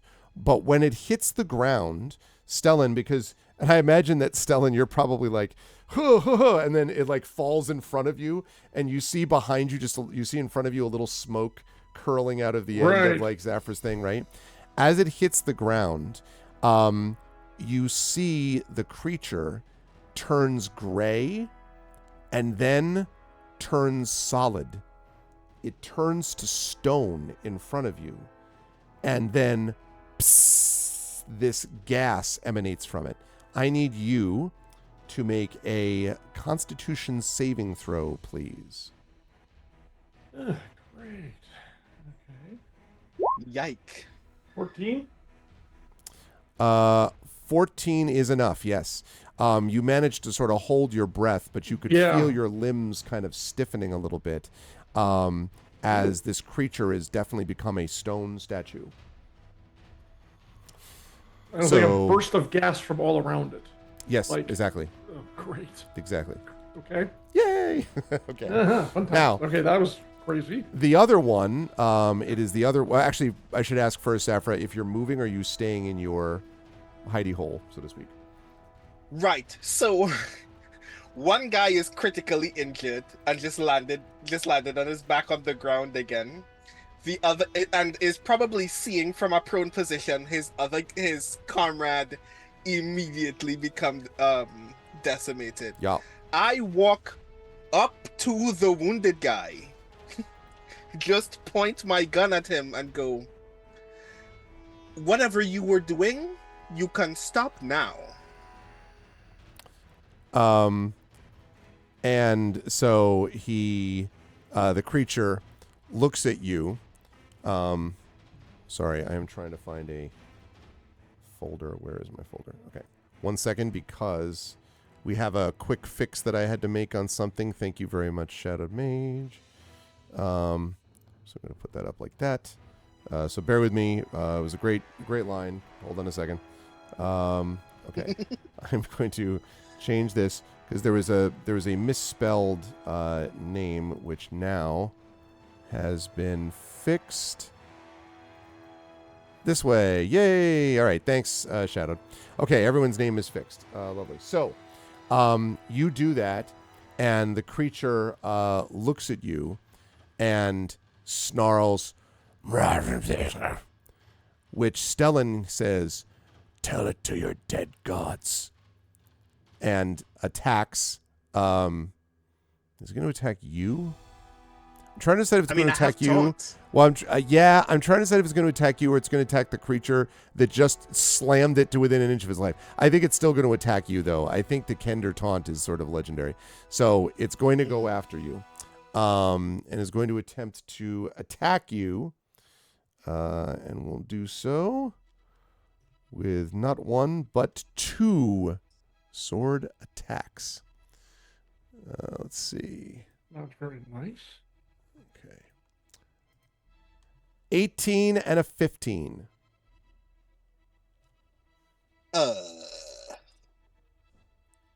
Both of those hits. Well, Smack a smack. Zafra, you are going to take 9 points of damage from both of those hits. That's all of me. Yay, fun. That what's funny about that though is that you're like, do this, like tell it to your dead gods, then it hits you anyway. So you see the Kender drop to the ground, having been hit by this thing, which brings that's not good. That brings us up to the top of the round, Stellan. You have just seen the Kender fall. Oh no. However, I still want to hurt something, so I'm gonna attack. Okay. This is right next to me, so Yes. my regular unarmed strike and my bonus action unarmed strike, so 2 attacks. Let's do it. Okay, number 1. 11? An 11 will not hit. Come on. There we go. A non-natural 20. A non-natural 20 will definitely hit. Finally, 7 points. Okay. You'll be happy to know that that's 7 points. You smash it in the side, and then it sort of tilts its head, and then as it topples over, going gray. Can I disengage? You can, but not before the gas comes out. Jeez. Okay. So you're going to have to make that con saving throw again, please. Yep. 6. That's not going to do it. That is not going to do it. You begin to feel your body turning stiff, and you look down and see that your skin is growing slightly gray. Cake. I'm not going to ask you where to move, Stone, because the moment can't move anywhere. However, the creature is clearly dead. But I'm not taking this out of initiative because something's happening to Stellan, and also Zafra is currently unconscious. So, Cake, what would you like to do? You can see that both creatures are clearly not moving and are on the ground, etc. But I'm still standing right there, right? Yes, you are, yeah. So do I have to make that Oh, that's save true. as well? Yeah, that's right. Yeah, because you're right next to them. Yeah, thank you. That's a good point. Yes, indeed. Okay, so you said Constitution Yes. saving throw? Yeah, TPK on the first day. Maybe. Howard, do we have a hero point? Nope. No hero points in this game. 22. 22 is enough. Yeah, you managed to shove it, to sort of shrug it off. Hero But points. there was a moment, though, where you felt like, your limbs stiffening a little bit, but it's fine. You don't know whether the human next to you, though, was so lucky, because they look a little gray and not moving very well. And the other one, the dark-skinned Kender, is currently on the ground and is not moving. Did I see any of the other? I probably saw the leader. I don't know if I saw all 5 of them. Right, you would have seen the leader because the leader was also colored differently, sort of brighter red. And they is slept. he anywhere? No, near slipped away. Ah. Yeah. Then we have a problem. Okay. Because I don't think Cake knows what to do. Mm-hmm. Well, for one thing, definitely it is the case you don't know where they slipped off to either. I mean, I can tell you that for sure. No, I mean with regard to these other 2 people. He Oh, has yeah. no idea what to do with them. I mean, that guy's probably dead, and this guy is a weird suntan coming on really quick, and he has no clue what to do with these people. Mm-hmm. And he's still coming off of his rage, so what he's probably doing is using his his thing and just slamming into the corpse, going back. Yeah. Yep. And I'm going to talk about the implications of that in a second when we get out of initiative, although we're not there yet. All right, Cake. So I'm going to assume that you're just doing that for the moment, like just smashing away. Yeah, he's Okay. coming out of his rage, but he doesn't know what to do. Zafra, I would like a death saving throw from you, please. Aha. So here's the trade-off to the boys getting to fight first. They're all gonna die. Yeah, And exactly. it's just gonna be the ladies for the rest of the campaign. No problem, Zafra. That's one success so far. Which brings us up to Stellan. Stellan, I need you to make that Constitution saving throw again. Nothing as a bonus. All right, try to still myself and center like I must fend this off. There we go. Oh yeah, you were able to shake it off, like kind of move your limbs again, but it definitely your skin was looking a little grayish. Yeah, for a bit, it was and clearly I did not that want was to do weird. that again. Is that my entire? Is that my turn? No, it's not action your this turn? entire turn. You can now Good. actually move, and you can see that Zafra's not moving. Yes. Take You out also my see heal- Cake is slamming into the body. I take a step back from him in case he sets that thing off again. Yeah, Which actually he's now busting it into stone pieces. gas, right? gas. Yeah, no, right. Right. Meanwhile, I take my healer's kit out, go to Zafra, Okay. and the use of that will stabilize the unconscious character without having to spend what the hell did this say? Spend something. Healers. Hang on. It was other stuff. It was weird. Heal. Hero's kit. Utilize action, expend one of its uses to stabilize an unconscious creature that has 0 hit points without needing to make a wisdom medicine check. I can still make a check, but I don't need to. In that case, he is stabilized, and I'm going to pull us out of initiative. As Eyes flutter open to see me over him. It's like, that wasn't maybe very smart. Well, I don't know that he's restored a hit point yet. You stabilized him, but I don't know Isn't stabilize 1 hit point or not? No, stabilized is 0. It just means you're not making any death saves. If you, All right. It will take an hour for him to regain 1 hit point. that's No, right.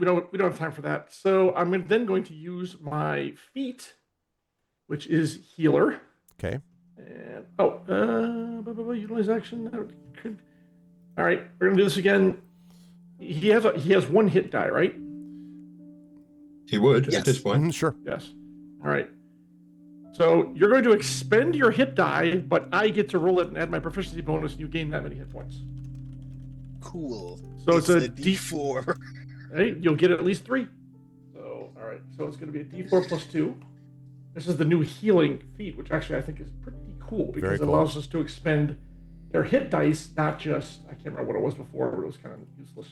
Especially D4 cool in a Are so squishy. cool in a Plus world 2. without clerics too. By the way. And you get 5 points. Hey. Now all you're right. awake, and I still say, maybe next time don't do that. But At- you're feeling better. As Cake is, again, you don't have the name yet, but as the And Minotaur is both turn to look at bashing, him, who's still like, yeah, and as that happens, hey. after a moment, both of them, including the one that he was bashing away, just all of a sudden disintegrate into powder, and then just blow away on they're the wind. draconic vampires. No, I don't say that. Okay, but that is strange. So, turned to stone, emitted paralyzing, petrifying gas, and then just disappeared into nothingness. Yep. Now, their armor and clothes are still there, right? No, Everything. everything had that happen. Super cool. As in their clothes also turned to stone, Yes. or their clothes just disappeared? Their clothes turned to stone and then turned to powder and blew away with the rest of them. Oh, and as we're both watching that, I turn to him and say, and by the way, when you actually kill one, it emits this crazy gas that tries to turn you to stone too. So maybe keeping your distance is a better idea. With the advent of the bodies gone, has the Minotaur stopped trying to punch them to custard? He is slowed Okay. down, and he's not so much, he's less stabbing, and he's kind of turned the weapon around to the maul side and is just smacking it against the dirt. Okay. I carefully edge within, hopefully his vision. I think you got him, big guy. And the weapon swings back around again to the great axe side, and he's just like, Oh, on your side. Good guy. and he looks to his side because you said on your side, and so he's That expecting. works. That works, yep. Okay. What do they call you? I can't just call you big guy all the time. What's your name? It's like thinking, sort of, and he doesn't see anybody on this side. So he whirls around to the other side and doesn't see anybody over there either. Take another step back. Slowly the rage fades.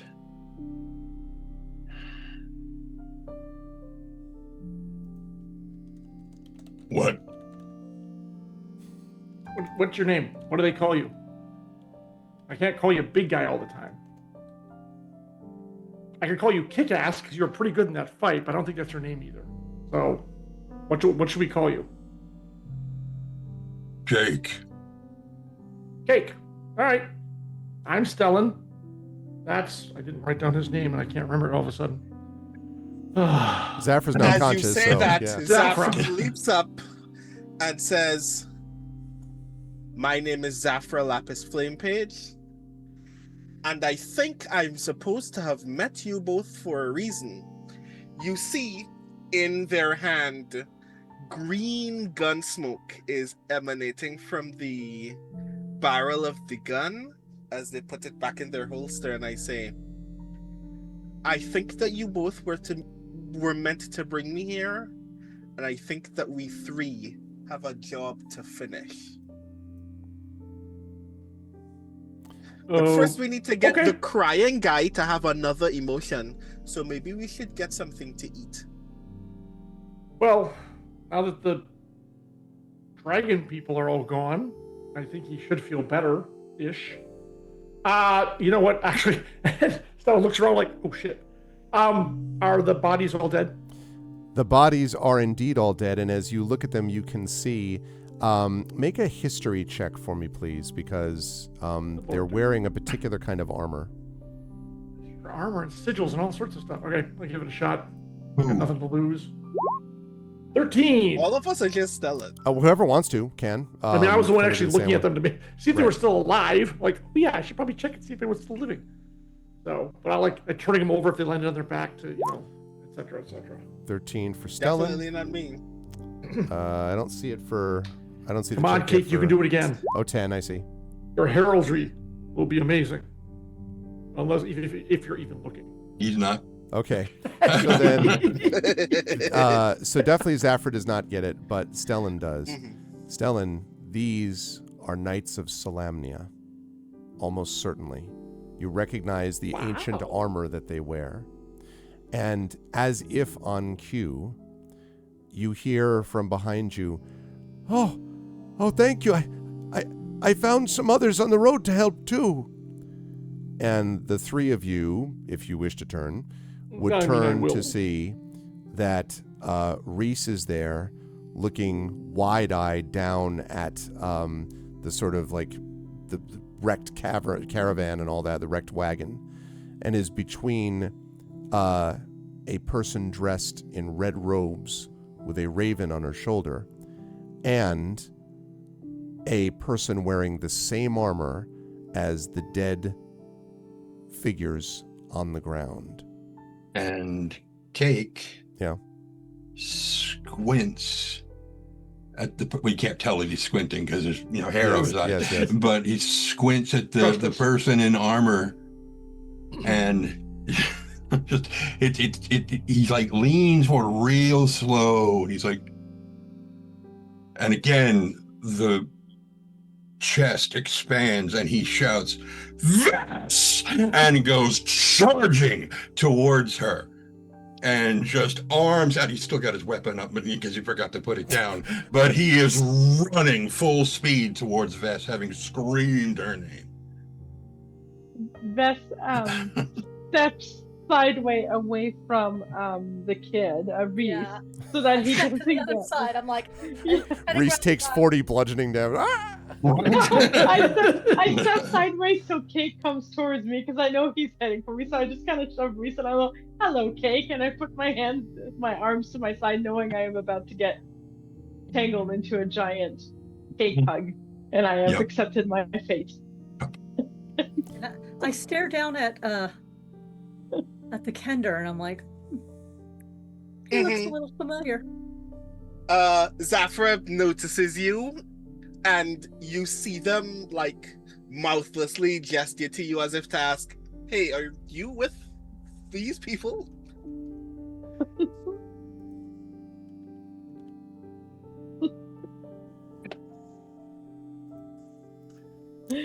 And then I watched And then- the Minotaur, and I'm like, Yes. I haven't seen a Minotaur in 200 years.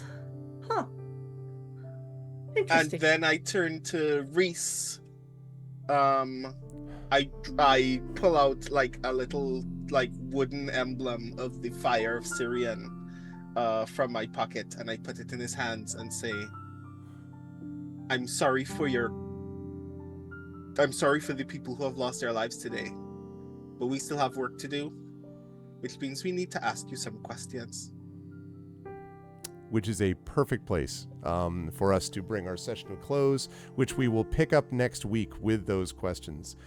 I could not be happier with how well this went. Oh my God. Such a good way to introduce ourselves to all of the different elements of the party, except the combat abilities, the considerable combat abilities of Vess and Minadora, which we will see in full effect coming soon. But listen, don't blame me. If you didn't want this, then you wouldn't have someone wanting to hang out with a god It was just and one of those you know. funny things that I'm like, wait, the Mhm. guys get to fight. That's Je- not Hey, fair. I offered to play a sorcerer before. I'm That's just right. saying. Otherwise, you would have I been doing the just- test I of know, sorcery. I know. Um, I know. I'm teasing. But no, I really, really, really enjoyed this a great deal. And what I love about this is you get the Dragonlance vibe initially. You're dealing with these creatures that are unusual that you wouldn't have found before. Still no cleric, so the whole healing feat thing works well in that context with someone like Stellan. But we got really lovely like role play moments that we were able to get with Vess and Minador, I would say. We got to see a little bit of like an early version of Minador's previous memory history, going back then. We got to see some of the badassery of Zafra, by the way. Like for all of the went down in the fight, the gun, the image of the gun shooting, like, oh my God, right? I think we've already established that Cake is a badass. He's a badass who needs like a little bit of, extra work to turn in the right direction before becoming a badass, but no. And then obviously we're going to see the sort of speed and grace of Stellan. And actually that would have been interesting. I was thought about that, Trent, when you were saying this thing about we might be in trouble with Cake, and I was like, yeah, I guess if Stellan misses all of the con saves, that might be a problem, maybe. Although Minadora and Vess would have showed up at some point, so maybe it would have been okay. Who knows? But regardless, this was very good stuff from everybody. I will start with the person on the right side of this. What the hell is this? This tree or whatever this is now that we're using. And that is John with Stellan. Good introduction, John. I loved this sort of like, I love the fact that the idea was not to be annoyed by Cake, but to just be like, you're really fascinating. You're still fascinating, right? That was a really fun way, I think, to sort of get yourself introduced to him. And then being able to, you did have some combat effectiveness there with the hit. You were critical in terms of that heal. That also was pretty clutch. So we got to see some combat moves from Stellan, and then there was also the little bit of I saw a couple of comments about this in chat about the copper eyes too, the copper color eyes, and what that may or may not mean, the implications of that too. So there's some good stuff there. John, how did you feel about our Preludes session 1 here? And where will the lovely folks find you next? This was a lot of fun. The last monk I played was terribly, a long time ago, was terribly inept. And could not, I swear to God, could not hit a chained up zombie. It was unbelievably terrible. So already Stellan's off to a better start. Very happy with that. This was a lot of fun, of course. As soon as you had Cake running along the road, like, I bet I know how I'm going to be introduced. Like, sure enough, which is fine. It's classic. It's not a tavern. Thank you. And yeah, it was perfect. It was just, and he's 23 years old. I think he's probably the youngest of everyone here, maybe. And like really spent most of his time up in the mountains in a monastery practicing his art. So he doesn't really know a lot about the wide world, as you're going to find out later, which could get him in trouble. So yeah, and never seeing a Minotaur before. It's just like, I'm just going to lean into it. And it was so much fun. So it's going to be interesting pointing the weapon that is Cake in various directions and then just telling him to, as Gaia Shield said, that was very funny. He's strong and badass if you aim him at the enemy. You just have to aim him. Exactly. Just aim him in the right direction. So this group is going to be very, I think, different than Eberron, and I think just as much fun. I can't wait for the next session. It's going to be good times. Thank you, John. Much fun. And I should say, I didn't realize that. I should have, of course, obviously realized this, the 5 windows here are corresponding to the 5 heads of Takesis, the Dragon Queen. And if I had been thinking about that, I would have been like, oh, that, You naturally had that to is. bring that up. I think it's important that we bring that up since we've got, something that looks a lot like, I don't know, something behind us, the background. What are those things called? Those layered things on reptilian creatures, and They're little, they're little red diamonds. Yeah, They're just little red diamonds. Yeah, they're not. They're Action not figures. something that rhymes with bales Nothing or else. flails or anything. No. But anyway, yeah. So thanks, Shadow. That's Hails. really cool. And John, yeah, thank you. Good work tonight. And we're going to see you next week for the next one of this. So it's going to be good. Moving on up to the next head, I guess. Jen, good stuff as well today from Minadora. I think we already have started to get a sense of what kind of character she's going to be. It'll be interesting to have Isha. As you know, I already love the idea of the spell book, so we're going to see more from that as time goes on. And it was also interesting to see your sort of the encounter with Vess as kind of a like I was really where you're like, oh, I'll probably outlive you by a good margin, and it was like, oh, that's great, and obviously Minadora thinks of that in this is just, statement of fact or whatever. And then getting to play back into that memory about the test of high sorcery, thinking about the way that you were using magical ways to get through this very early test of sorcery, is something which may play into someone who's a much more experienced person now, but not in the initial dream that was had. So that was very cool to see. And now we're going to see what happens when you encounter the entire party, but we'll talk about that next Saturday. How'd you feel about today? Where will the fine folks find you next? Part of me is just hoping I'm not hallucinating this because I had a lot of fun. I did not actually expect you to link me and Marie up again. And it was very fun and weirdly awkward for us to meet up and be like, hello. And since I'm playing this 400 to 500-year-old elf, she doesn't do anything fast. Mm-hmm. She just contemplates things for a moment. And then she does, and that's different. I'm very reactive, so I have to stop and actually think, how would she respond to this whole group? And this is, I don't know what she's gonna think of Cake. That's gonna be fascinating.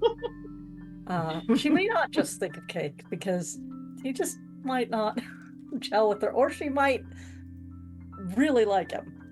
And with a Kender in the mix, she has a specific fondness for Kenders, so that'll be nice. I am definitely looking forward to it. I'm walking with a knight who's God touched, and I've just been reminded that I have a duty that was handed to me back 400 years ago. I'm like, oh yeah, I do still have those scrolls. Oh yeah, I still do have them. Huh. I guess I have a year and a half to do something with them. So I'm enjoying this. I'm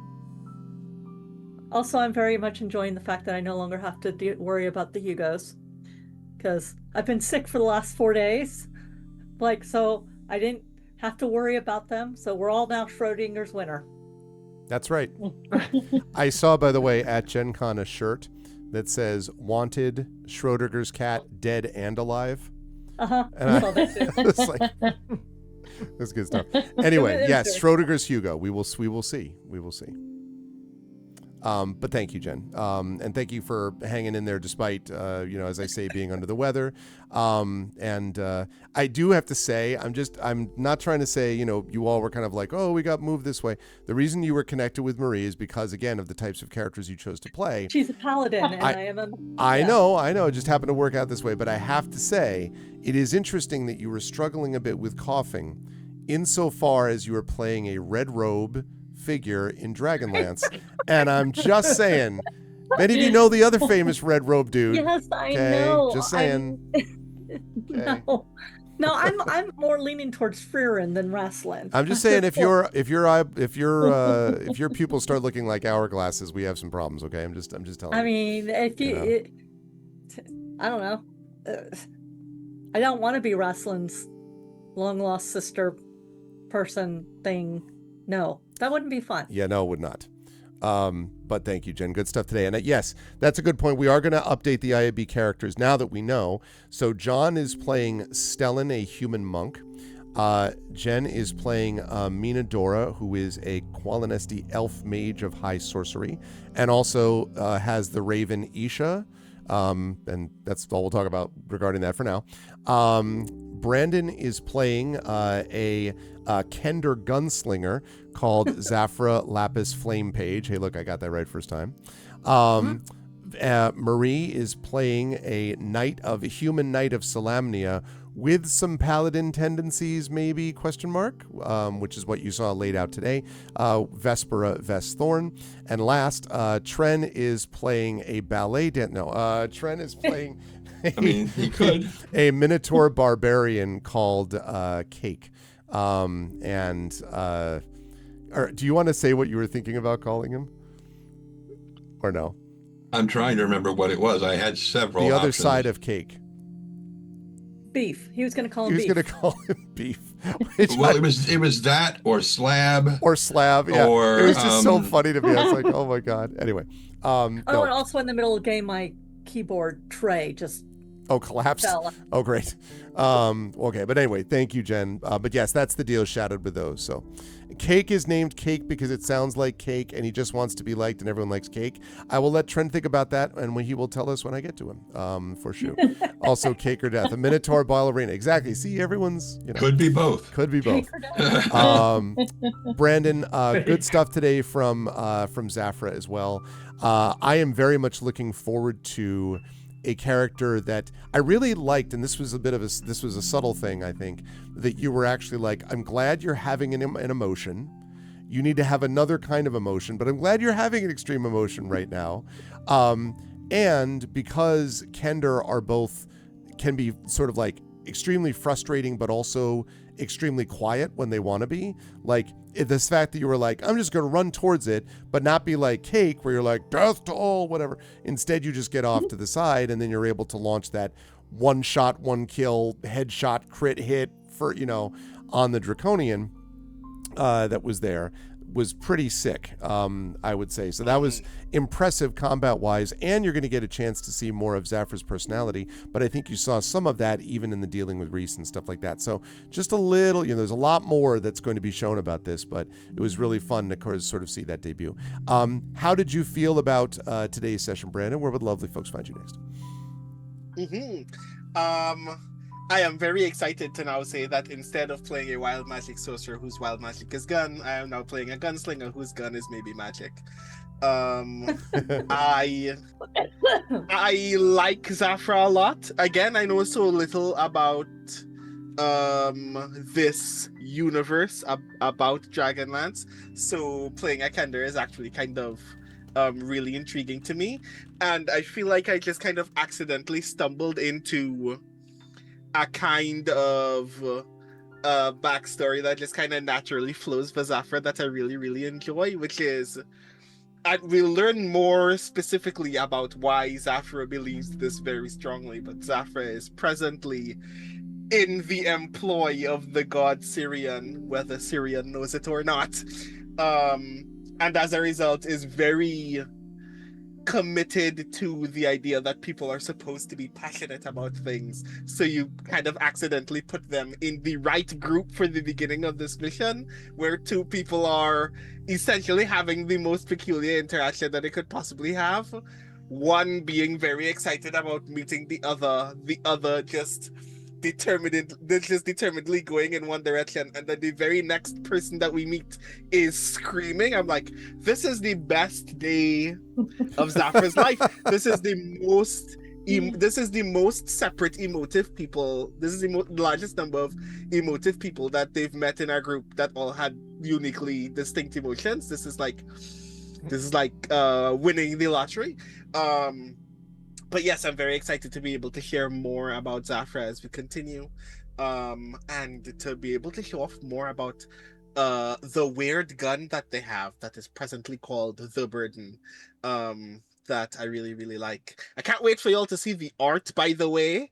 Oh my god, the art for all of these characters are really rad. I can't wait to Yes. show off Zafra in particular. Can confirm. We almost have all the art back, but not quite all of it. Hopefully by next weekend we will, and I'll be able to. Drew will add that to the outro video. Reminder to everybody, by the way, don't forget the outro video after we do this is different than the intro, so make sure you stick around for that. If you have not, if you and so yeah, and we're gonna have the character art for that. Sorry, Brandon. But other than that, hi everybody, I'm Brandon O'Brien. I am also excited, as Jennifer is, that we no longer have to worry about getting people to getting people to vote for the Hugos. So now we can just be anxious in private about whether we actually win or lose a Hugo. But I'm very excited. This is the second year for the best poem category. I am very excited that it is now Official. technically permanent. It is in a sunset position right now where in 2029 people can decide to be mean to it again, but I'm really hoping that if enough people have been nominating and voting this year, that it will continue to look strong into 2029 and people will actually be able to say, I actually enjoyed reading and voting for poetry in the Hugos, and that it will stick around afterward. But if you did vote, thank you very much. I think all these poetry in this category was really rad. And thank you so very much for making that a thing. I would like that you voted for me, but I'm just really glad that you voted at all if you did. You can find me almost everywhere on the internet at The Rising Tides. That's TITHES. In particular, if you've been ever making donations to my Ko-fi page, you will notice a very long essay about AI and things that AI has revealed about the industry that technically have nothing to do with technology, but still have a lot to do with bias, that I would love for you all to read if you have not already. And it should be public on my Patreon this coming Wednesday. So yeah, I think that's me. Good stuff, Brandon. Yes, and more coming soon, TM. But thank you, Brandon. Good stuff today. Marie, we got some. It was interesting listening to you, and obviously part of this is kind of settling into as well a new character, but so different in so many ways from Merame, who has got this sort of sunshiny, like we can do this, optimism, and obviously Vess is going to be a different kind of more probably. Grounded's not right because it's not that Merame was flighty, but just Vess is more like, look, here's the drill about being a Knight of Solamnia and all that kind of stuff. And I am very interested to see how Vess is going to react when we start next session at seeing the bodies of the Knights of Solamnia around her. But also the fact that you got to have that experience of connecting with Paladine, or the spirit of Paladine, the dream, and how you sort of dealt with the dream. That's going to be interesting also. So I am curious to see about that idea of the Code of Honor. And you had some very good responses and back and forth with Paladine there too, which shows you've been thinking through about what kind of a knight and what kind of an oath, because the Knights of Solamnia, just for those who don't know, there are different orders within the Knights, and those orders don't always agree with each other about what it means to be a Knight of Solamnia, partly because half the people of the world hate the Knights because of what happened after the Cataclysm. So not all is wonderful in the Knights of Solamnia order. There is some infighting, basically. So I'll be curious to see how Vess sort of processes that. So with all that said, how, Marie, did you feel about tonight's session? Where will the lovely people find you next? I really enjoyed myself. Of course, I mean, it was fun to see everyone kind of start to inhabit their new characters and to see how different everyone is from the Ebron characters that we'd all gotten to know, and we kind of knew how to work with each other. And so this is going to be a lot of fun. With Bass, I wanted to really kind of do a different type of character. Mm-hmm. I wanted to do a more straight player, because I tend to do more the chaotic character, which fits personality type perhaps. But I have some friends who are betting on when I'm going to break the straight character. There's a betting pool out there, but that's okay. I did a lot of reading on the Knights of Solamnia before this, including the Measure, which is 37 large tomes are not all written out, of course, but there's a lot out there on them from the various Dragonlance, So it was a lot of thinking about, what kind of knight Bess was going to be and who I wanted her to be within the party too, because some Knights of Solamnia would not work well within the party, which would not be fun. So yeah, so I'm excited to get to learn more about all the other characters and get to meet some of them, of course.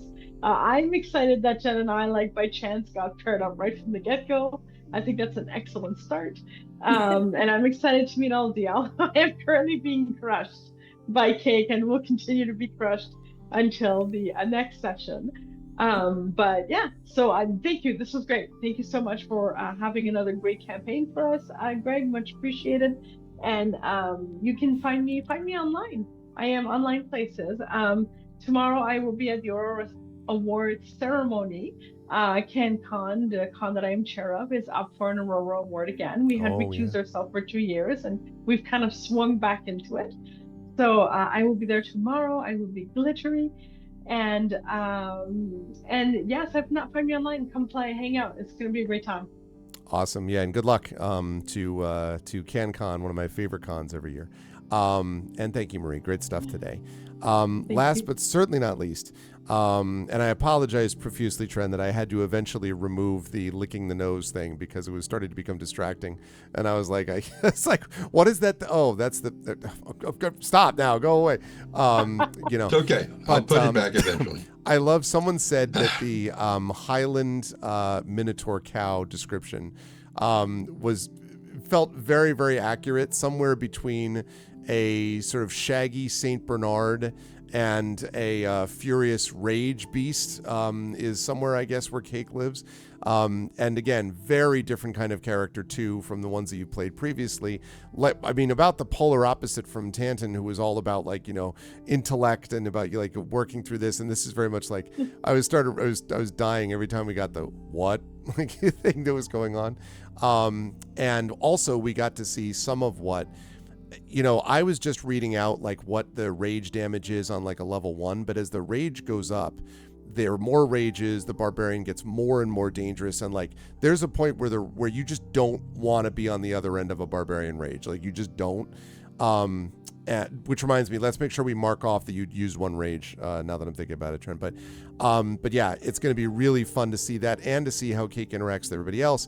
And I love the fact that at the end, we were able to get Cake connected with Vess, which is a logical sort of thing that would be a connection there. Minadora thinking of Zaffron as kind of familiar because of the living near Kenderholm and all that stuff. So there are multiple ways in which people will connect with each other throughout the campaign. But really enjoyed this today. And again, nothing wrong with just a big old baseball swing hitting of creatures sometimes too, which we got from Cake also. How did you, Trent, feel about today? Where will the lovely folks find you next? What? No. Oh no. When I was first making him, I was like, okay, am I going to play a fighter or a barbarian? I think that's probably where it got confused. And when we were talking to Freddie about doing the artwork, and I was like, okay, let me see if I can explain this. And I wrote up this paragraph. He's like, oh my God, I love him. He just took off. And it was not even a day. He's like, what is this? And I'm like, ooh. And it took 3 days, maybe, to get the finished art piece. And it was just, I love him. I love him. There is so much more of his background, which I don't even know if he's going to have a background. But, little bits and pieces, some of which Vess already knows because, they've met before. And, some that nobody knows that is probably going to come up at some point. And, it's just going to be the hardest part for me is going to be playing him so catastrophically stupid. I am going to have to constantly rein myself in because I'm going to be like, oh, I see the solution. No, shut up. No. He's looking at a wall. That's his entire world is, that's like a brick, kind of thing. He doesn't see a puzzle. He just sees there's a brick. And you've used up your one great, you did the religion check, or whatever, where you immediately recognize them on the crit. That's not going to happen again. You've used that up. And so now, yeah. What would be funny is if every time he makes a religion check, that's the one thing that he nails. That would be hysterical. That's funny. But I hope it doesn't happen. So like I said, between today and next week, I will fix the the character sheet. In the meantime, where will people see me? Well, here next week, like I just not next Saturday, like I just said. Wait, No, we have Tuesday first. Because, Dragonbane on Tuesday. Poor Trent is gonna be like me, where it's like Trent first does Dragonbane, and then having baned the dragon, now must lance the dragon with Dragonlance on Saturday. Mhm. So we got But Dragonbane. it's Dragonlance. worse. What was that? It's worse. Why? What did that poor dragon do to you? I don't. Yeah. Well. Let's not discuss me and Bad Dragon. So, there, that was the expression I was looking for when I said it the first time. Anyway, so for me, it's worse because I've got Dragonbane on Tuesday, and also on Tuesday, my next werewolf narration for the short story that I'm narrating for Escape Pod. Yeah. Part 1 goes up on Tuesday. Okay. Part 2 goes up on Friday, and then we come back on Saturday. Wow. For more stuff. That is, just it's so good. It's so good. I hope I can sleep sometime between then. Oh God, and, poor Trent. Yeah. Well, like I said, if you just would suck at your job and be worse, then they wouldn't ask you to do these things. That's all.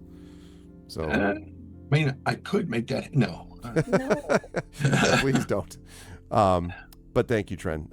Great stuff today. I'm very excited to see Trent for Dragon. I feel like there was something else. And then Dragonlance. Oh, was there? I feel like there was, but I can't. Go on. Okay. But great work as always from the Infinity and Beyond crew and chat. I hope you enjoyed the premiere of Dragonlance Shadow of the Dragon Queen. Much, much more to come. Because next session we will, after we deal with this whole thing with this combat scene, we will then be dealing with the village of Vogler and finding out more about this Ispin Green Shields. You can get ready. And we will get 5 Dragonlances. 5 Dragonlances and 10 dragons per lance. No. That's not true.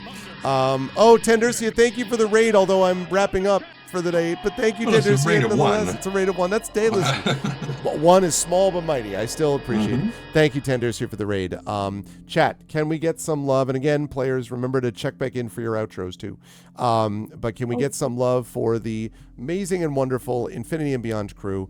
Great work, everyone, to Trent Sparks, to Marie Bilodeau, Brandon O'Brien, Jennifer Brozek, and John Helfers.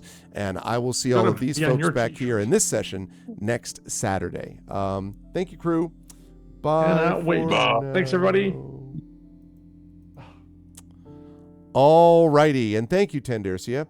So, and as I say, when we go over, when I'm done talking to y'all, I will be playing the outro video. We did the intro video already.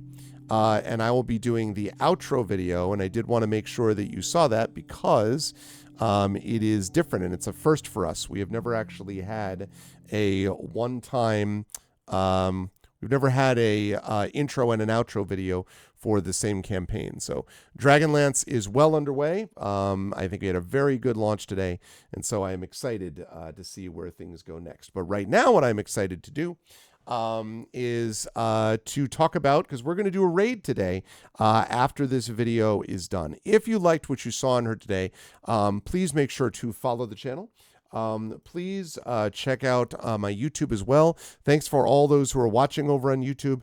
A little hard to manage the YouTube chat when I've got all the other windows open this way, but I see you there, and so thank you for being over on my YouTube channel. Really happy, by the way, good turnout today, and I really hope that can continue and can grow, because obviously when you have more people in here, it's even that much more fun with everyone hanging out with each other, so I'm really happy about that.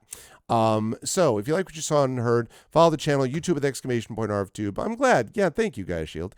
Almost a TPK, see? But it was not, so it came close. But no, it didn't look likely to be a TPK after we got the crit hit headshot and Cake doing a ton of damage on the first attack. That, exclamation point. ArvCord is a Discord channel. You can hang out with the Arvanauts in between streams. Blue Sky, exclamation point, ArvSky. Website, arvaneleron.com. Financially, exclamation point, @ArvTreon is the Patreon. Very important to check that out. We're trying to build that back up into triple digits. I'm going to be making some adjustments to that soon, but you can get some unique stuff there, including inspirations to help our tabletop players. Now, in the opening prelude session of Dragonlance, we were already getting people asking, Prince Justin, I believe, asked it, whether or not it's time to start asking for inspiration. That shows you what's up, right? It means that this could have some deadliness to it. So if you want to be able to help the players, please support by supporting the Patreon, by checking out the merchandise area with !Arv Shop, or by subbing to the channel, as several of you did today, which gives you those custom sub badges and emotes to use here, there, and everywhere across Twitch, and also allows you to get inspirations for our players. On the publishing front, !Icarus, my graphic novel from Athos Arts. Library is my Tales and Tomes, The Forbidden Library.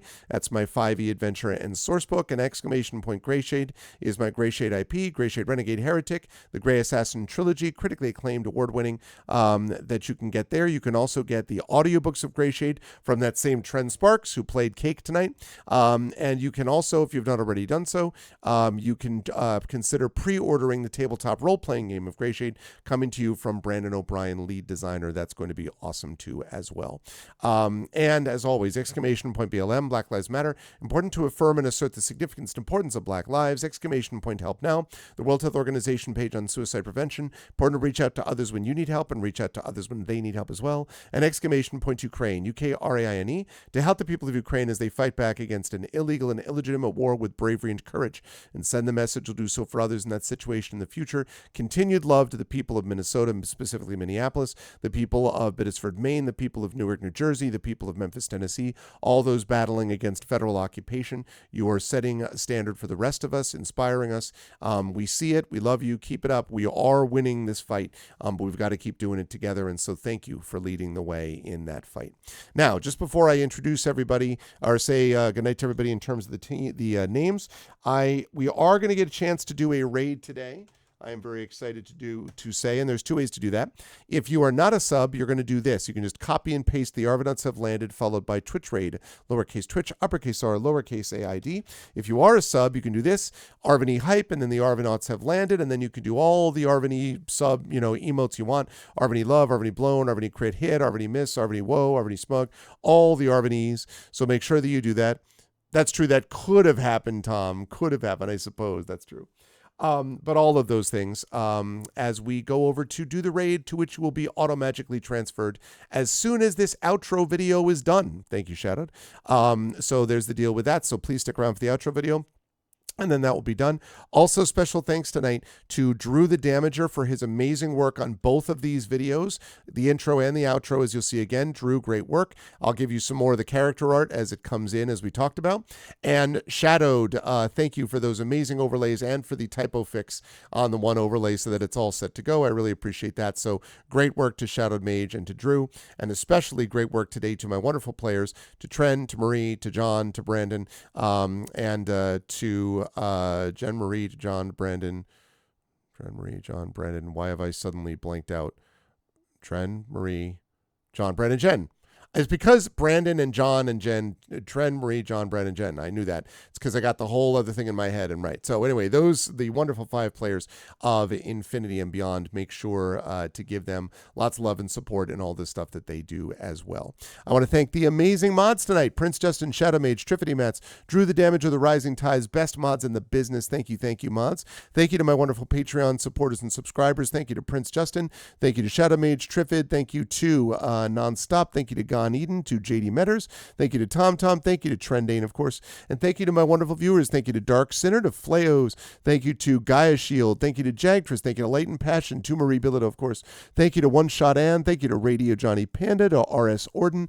Thank you to Shearing. Thank you to Sunny Boy, Tendercia, Tanika, the Lorite. Thank you to the Sparkly Wallflower, Valerian Gamer, and Whiskey D&D. And special thanks today as well to the 2 raiders, groups of raiders, to Tendercia and to Whiskey D&D for that raid. I hope you enjoyed it. Spread spread the word and come back, folks. The more that we can be back for these things, the better it is for everybody. I will be back to you folks Tuesday with Dragon Bane, not to be confused with Dragonlance, and then we'll be over on GOG's channel playing a little more of the Lamplighters League. And then we've got coming up on Thursday will be more of Suikoden 1, the HD remaster, and then Saturday more of this game, more of D&D with Infinity and Beyond, Dragonlance Shadow of the Dragon Queen as it continues. Please stick around for the outro video and the raid to follow. Thank you everyone for being here, and much love. I will see all of you folks soon. Until then, everyone, please be good to each other and have a good night.